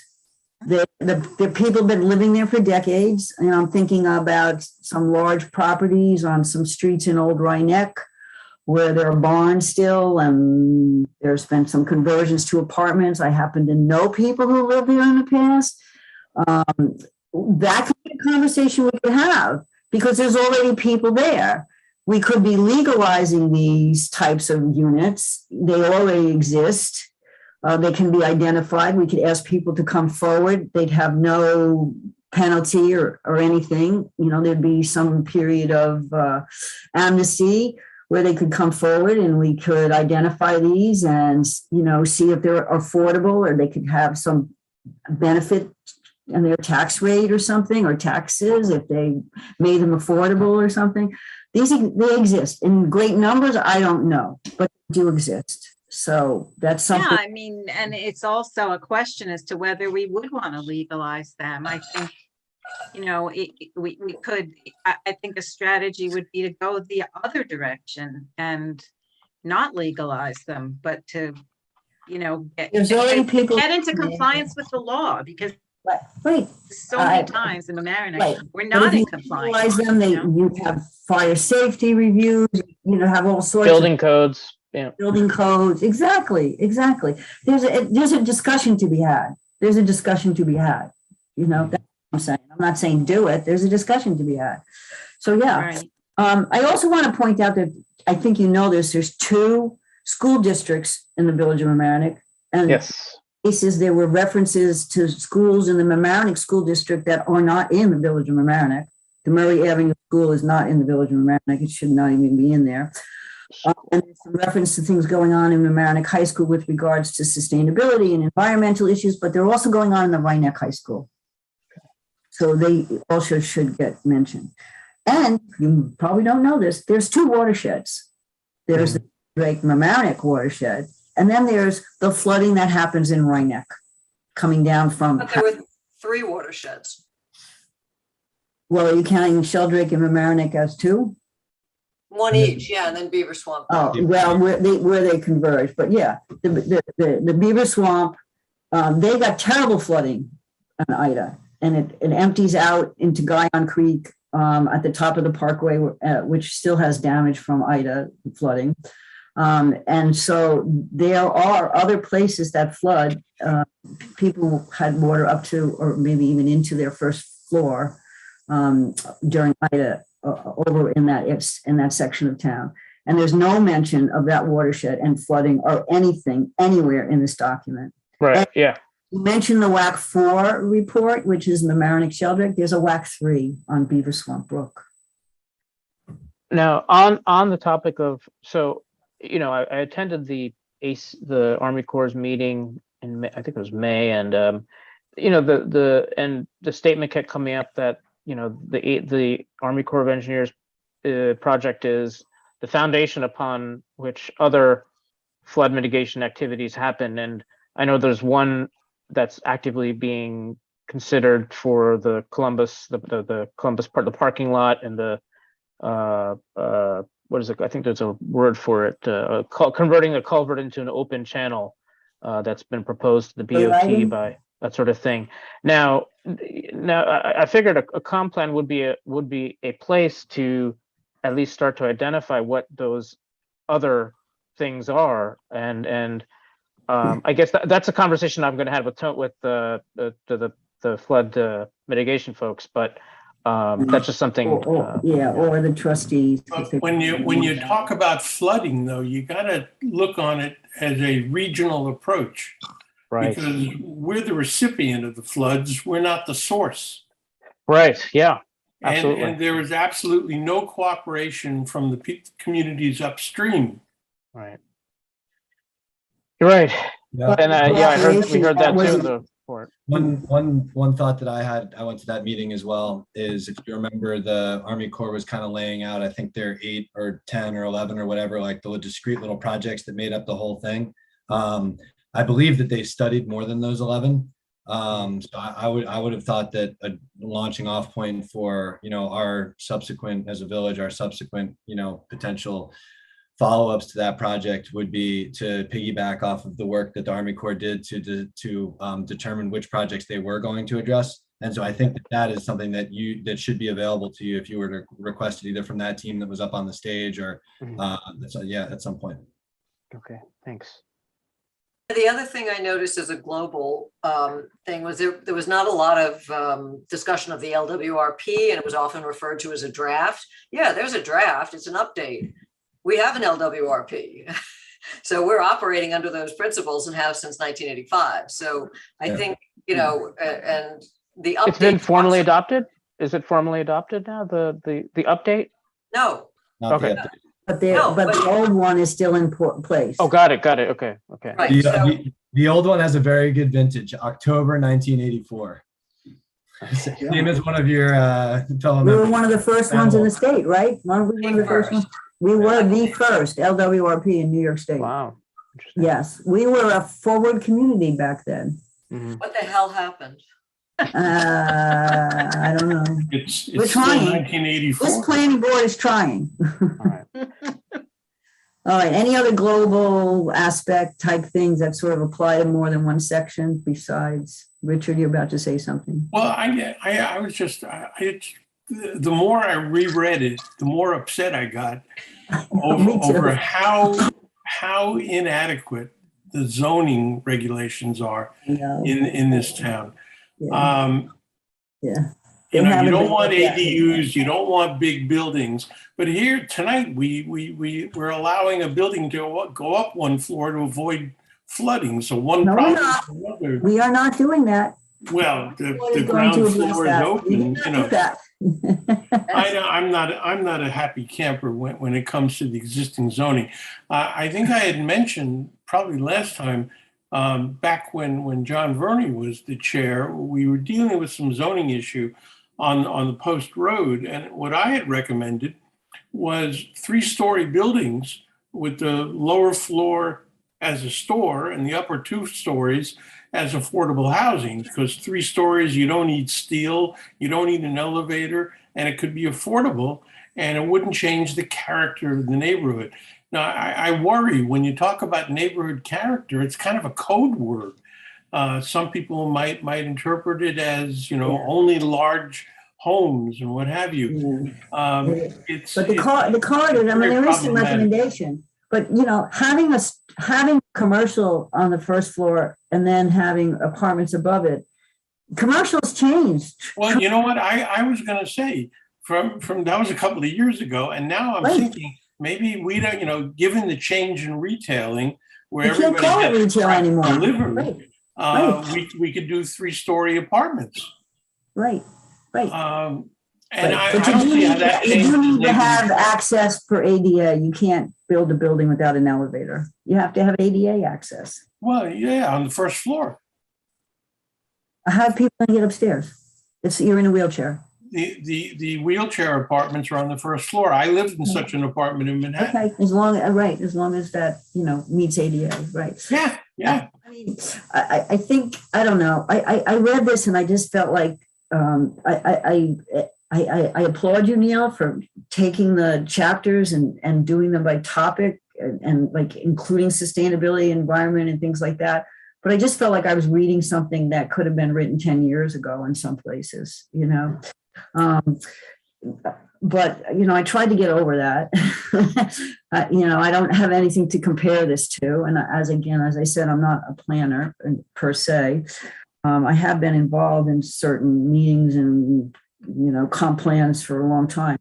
But when I was elected to the Board of Trustees in 2000, we talked about rewriting the zoning code. That was 22 years ago and it hasn't been done. And looking at things as a whole and not fix this piece, but now this piece is wrong because the connection between the two has been severed, as we've found many times as we go forward. But it just hasn't been done. It hasn't been done. There hasn't been the will or the way, or I don't know why.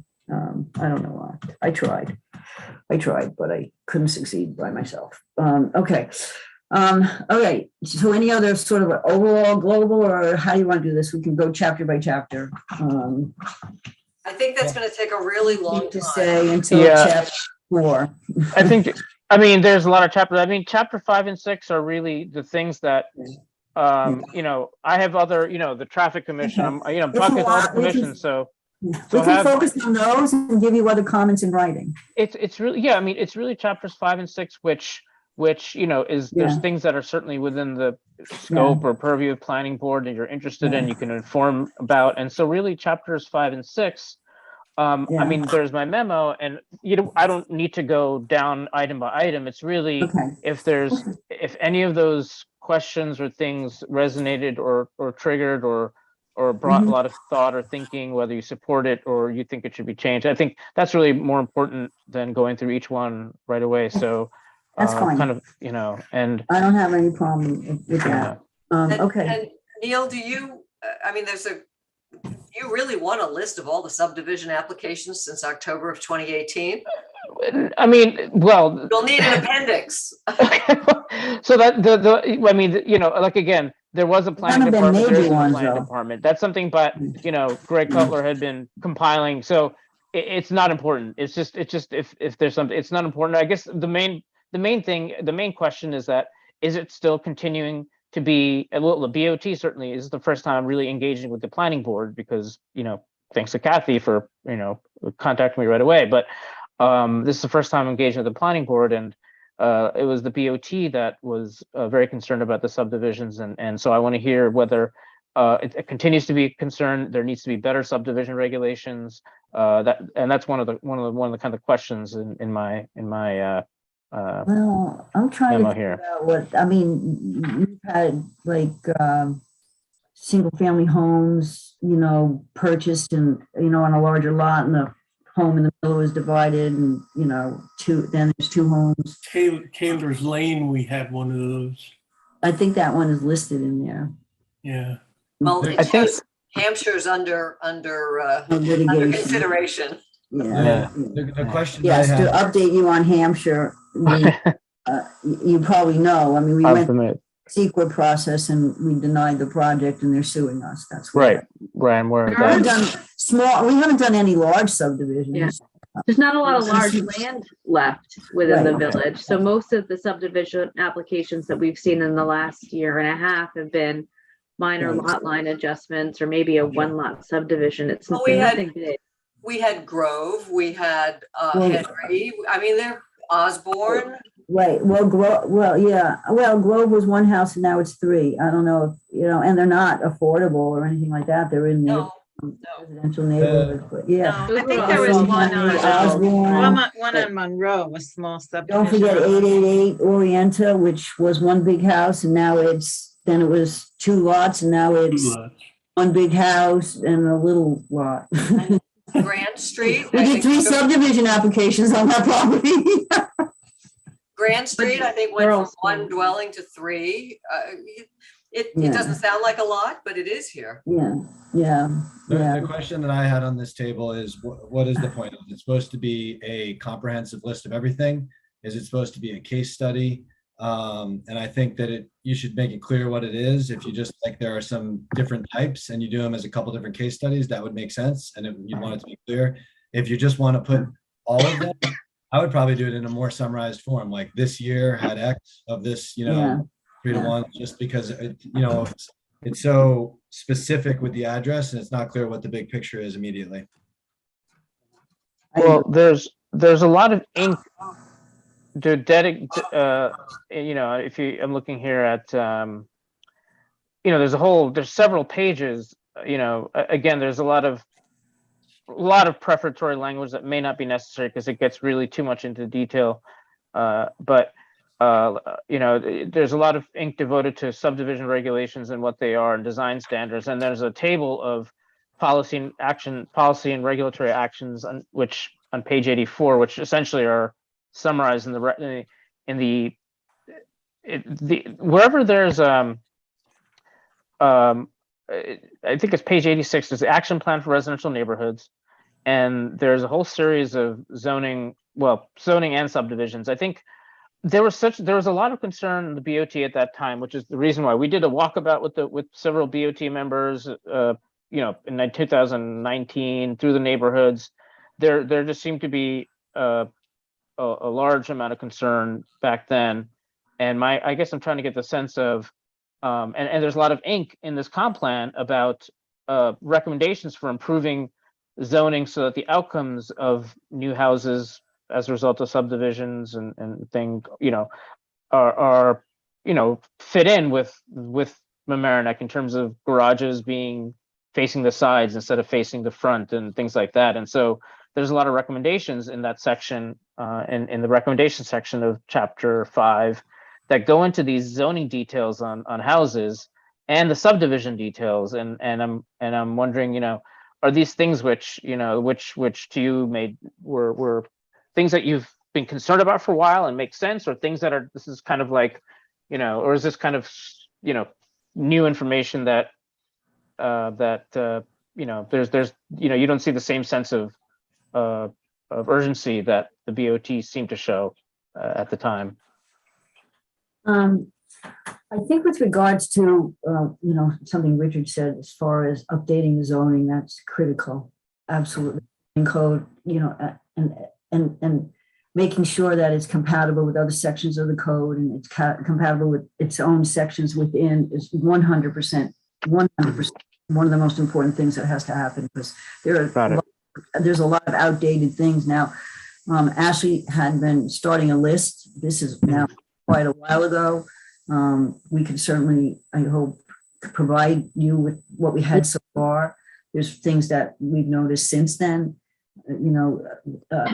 the zoning code, and then back after Sandy, there were a lot of flood type codes added in a different section of the code, and they weren't always compatible to one another and whatnot. There's a lot of work that has to be done by someone who knows what they're doing there. Got it. So there is a need for a kind of a global or comprehensive look at the zoning code, which is something the comprehensive plan. Yeah, not just the zoning code, but all sections that all relate sections. Right. They don't all got it. They're properly right now. They're not all in the zoning chapter, right? Got it. I see. Yeah. And the tree, And like one of the big new issues tree law that just got passed, and it's not, there's sections in the tree law that now have to refer to sections in the zoning code and vice versa. Right. We put together comments on that months ago, and the board hasn't addressed that yet. But as far as some of the questions that you asked, your first one was on upzoning, tear downs, and ADUs. I mean, I think we're seeing tear downs in some of the neighborhoods. I mean, where the R10 zoning is more prevalent, we're seeing tear downs, and we're seeing bigger houses going up. And one of the things that's coming with bigger houses are spa-like pools and Yeah, we're seeing a lot of that. What we're seeing now is courtyards in the front, so nobody has to ever back out of their driveway again. Large sections, large paving. I mean, now we have impervious surface rules and stuff like that, and they have to mitigate and all of that. Right. Coverage of the lot can't be more, but it's ostentatious and it's large, and there are no sidewalks to the street. Right. You know, and the sidewalks to the driveways now basically don't exist because the driveways are going right up to the front door. So, Right. you know, you have this whole thing about being inviting and walkability and whatnot. That's not happening anymore. It's being, right.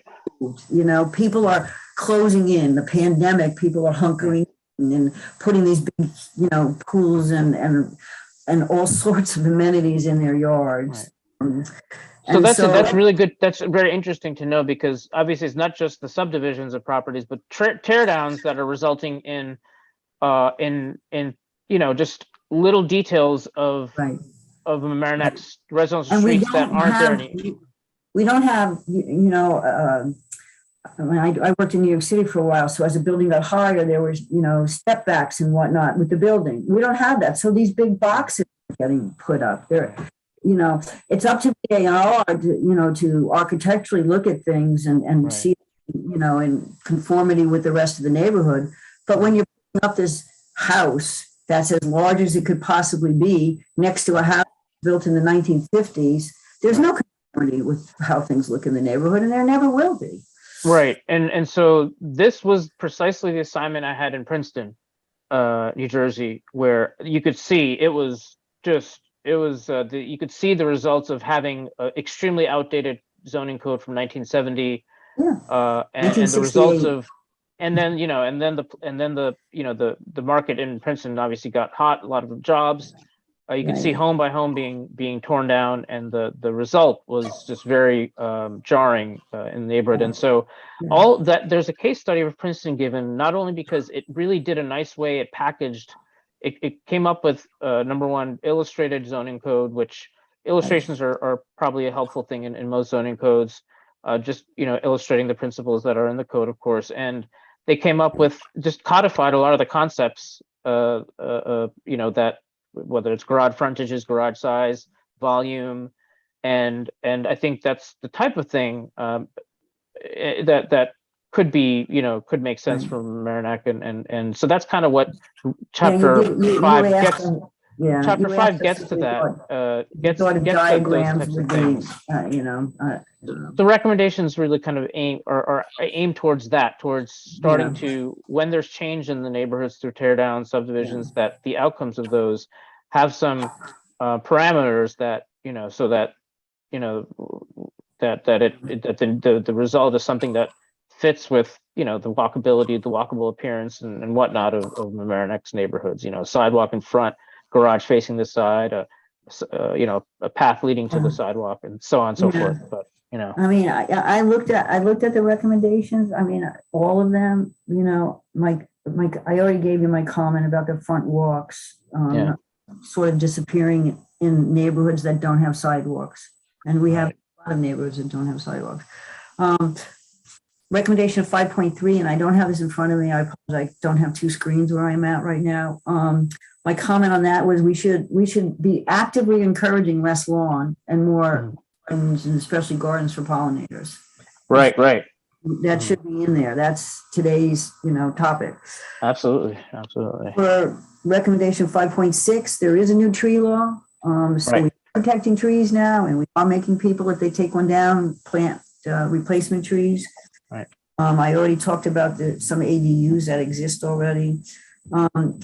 And then you had asked about recommendation 5.8. That's what I talked about. 5.9, the character-based and the form-based zoning. I don't have a problem with the concept. I have a problem with it being very jargony, you know. And when I hear character-based, I don't know. It kind of it jars me a little bit. I don't like it. But is it better than Euclidean? Is that is that a better form? Is that a better? Well, that's right. Like I sent a memo that I think form-based code is it's often rushed to, but I don't think it's an answer. And for those who don't, I believe I could go into. I'm not going to go into my whole lecture on the gradient between land use based Euclidean zoning all the way to form based code. But I think essentially when the term character is used, character based zoning, it's really, instead of drawing districts based on land use, okay, this is the commercial district, it's Right. based on what the area is. And I mean, although C2 is called the C2, the boundaries make sense because it's downtown. And so C2 is a character-based district for all intents and purposes because it's the downtown district. But in New York City, you just have different use groups. So you could do residential in a C zone. And the standards are all set out. So what we need is a little bit more sophistication in the local zoning. You don't have the flexibility that I used to play with every day. Well, I think well, that's what I'm saying. Like, I think the point I was trying to make in the whole idea of identifying these, maybe the character district is just a weird phrase. It is a weird phrase. Maybe there's a better way to say that. But really, that's what the establishment of use groups would do. It would allow you to do the character, whatever the official zoning is, and it would all fit together.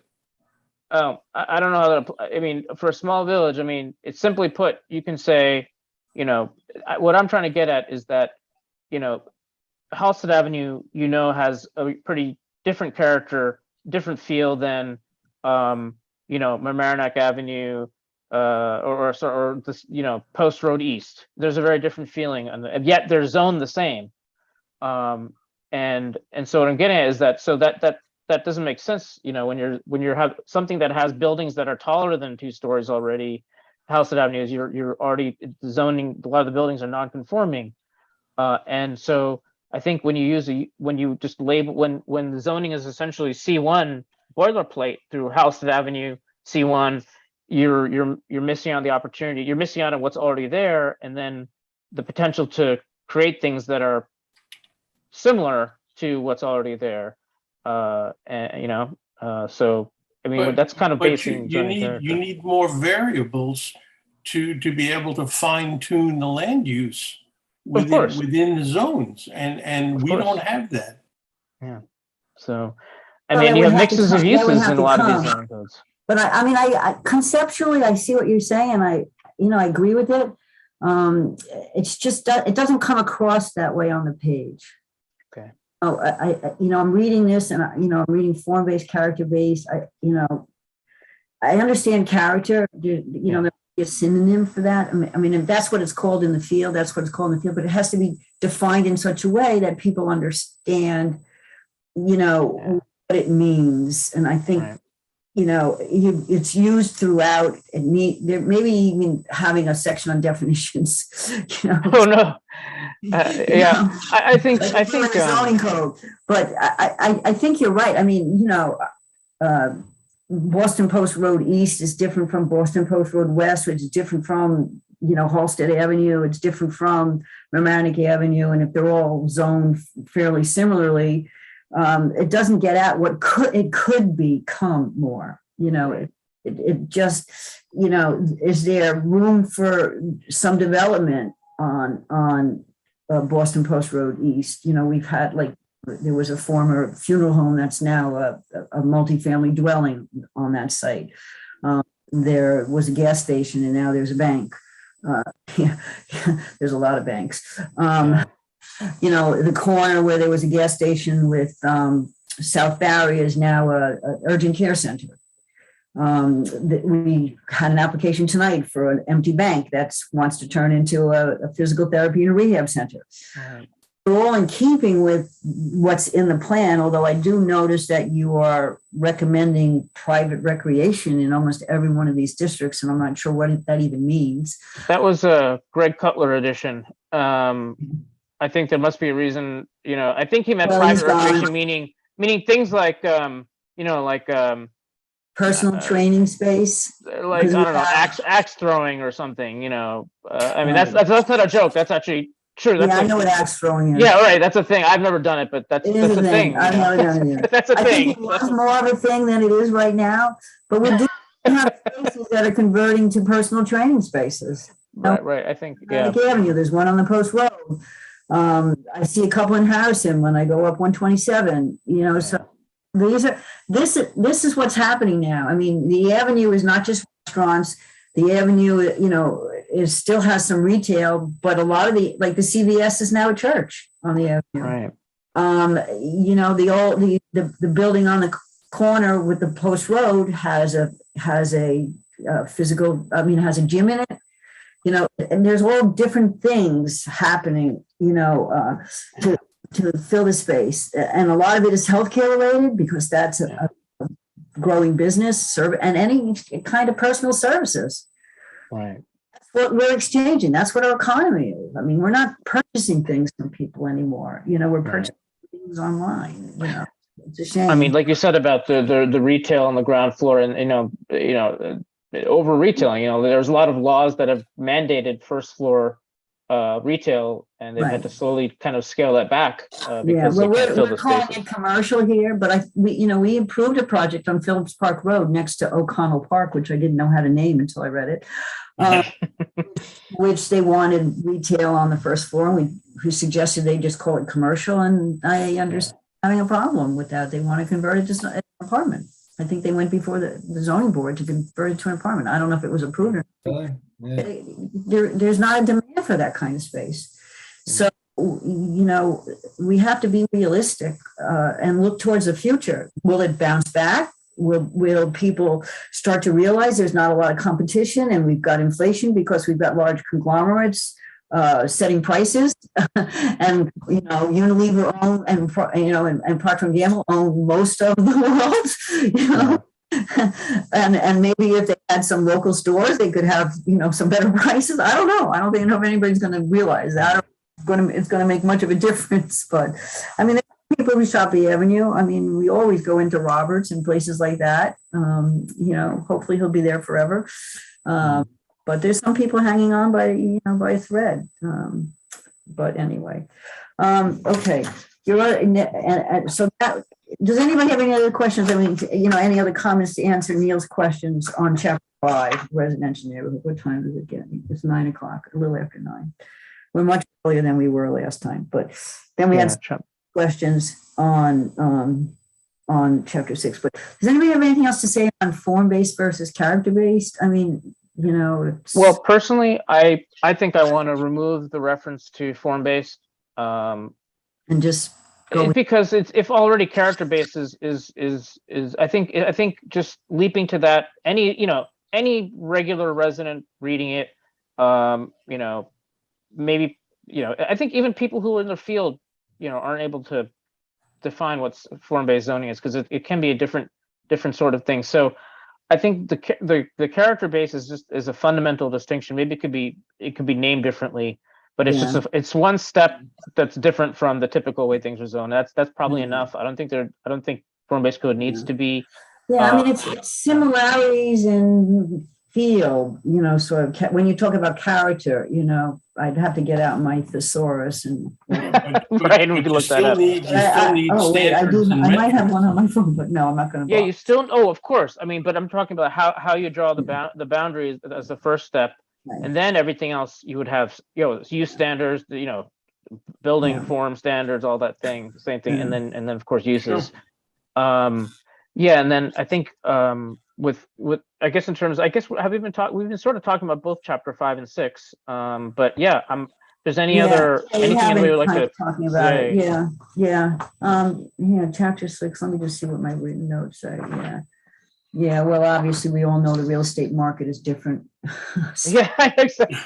Right. And it's changing even now because I was going to say it's going to change by the time this goes to print. So I think this is the most I appreciate that this is the most kind of critical feedback I've gotten, which is a good thing because thank you. Yeah, because I agree with a lot of, my goal. I think planners don't, we're changing the way we do comprehensive plans, but comprehensive plans tend to be, like I said, overwhelmingly too comprehensive. You give data and tables and charts. And so for that reason, I just put in a section called data snapshots, which we will be updating, because I just want to pull out things that are really important.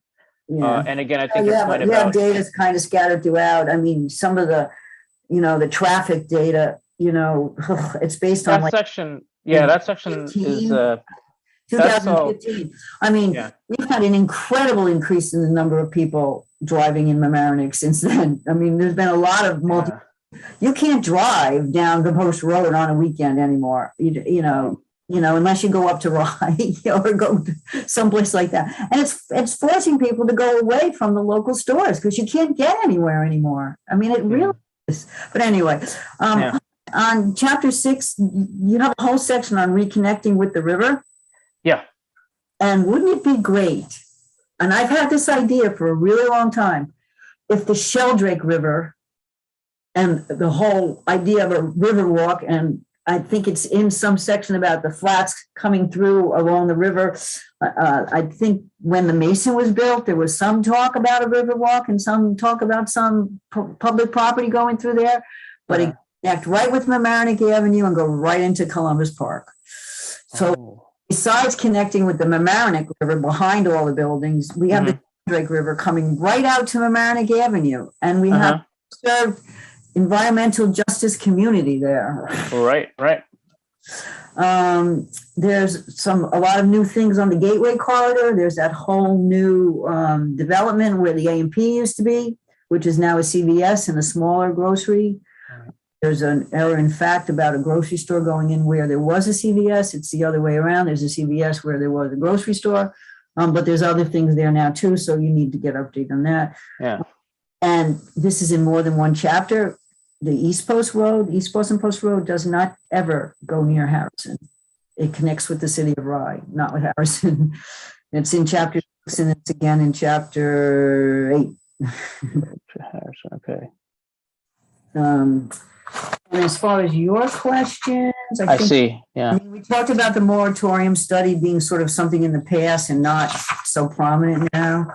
Right. The redevelopment, figure 86. Yeah, that wasn't clear to me at all. And revitalization strategies. Yeah. I mean, yeah. I think it would take a lot of work for this village to switch to character zoning and redo the zoning code in a way that is more modern and makes sense for today. But I would certainly think that we need to do it. Opinion, but I've been saying this for over 20 years now. And since nobody's listening to me, maybe I should shut up. All right. Anybody else have anything else? Neil, do you have any other questions for us? Anybody have anything they wanted to say to Neil? And I mean, I don't know if you all wrote some comments down, we can shoot them to Ashley. When would you like written comments by, Neil? Yeah. If, like you said, if you have comments you wrote down, I think, Kathy, you have, and I think, I guess I should provide Ashley agreed to sort of compile them for us if we need to be compiled. Yeah, and actually we should just have a quick chat too also, consultant. Also, yes, you should definitely do that as well. I think that would be helpful. So Ashley hasn't been here forever, but she has a lot of knowledge so far. I mean, no doubt. She looks at things with a real critical eye. No doubt. So yeah. Are we each submitting written comments, or if you want, you'd like to, you could submit them to Ashley. Ashley could just compile them as planning. Submit them to Ashley. Okay. Yeah, send them to Ashley, and then Ashley and I will have a conversation. I think within the next 10 days maybe, if that's so that would be like Ashley, you can have mine tomorrow. By like I guess August, maybe by August 5th, I guess that's next Friday. That's a little bit more. That's a little less than 10 days, but just to give some parameters, so it's not a open-ended thing, I guess. Obviously, people have given a lot of thought. What we're doing right now is being taped. You can watch it again and again and again. Right.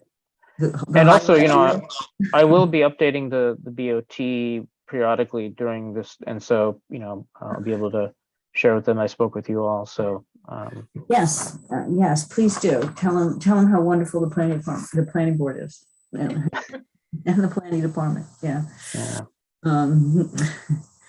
Well, like I said, I didn't get the same degree of kind of thinking of comment that I got detailed comments from a lot of people, in paper, page number, this page. I guess I have to look back at what the comments I got were in the past and then Yeah. compare them to your comments. And maybe I'll have it, maybe your comments were just the same level. I don't know, but I appreciate your time in Yeah. digging through it, looking at beyond chapters 5 and 6. I appreciate that too for those of you who are able to do that.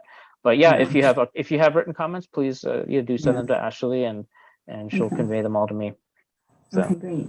Okay. Anybody have anything else they want to say or ask of Neil? I think everybody had something to say, which thank you very much. I mean, that's really good. Everybody has opinions. I always love people with opinions. And they don't even have to agree with mine. Can we adjourn this meeting? Is there anything else I have to do? I don't think so. Okay, I need a motion to adjourn. So moved. I need a second. Second. All in favor? Aye. Bye. Good night, everyone. Have a good August and see you all in September. Yep. Thank you. Enjoy.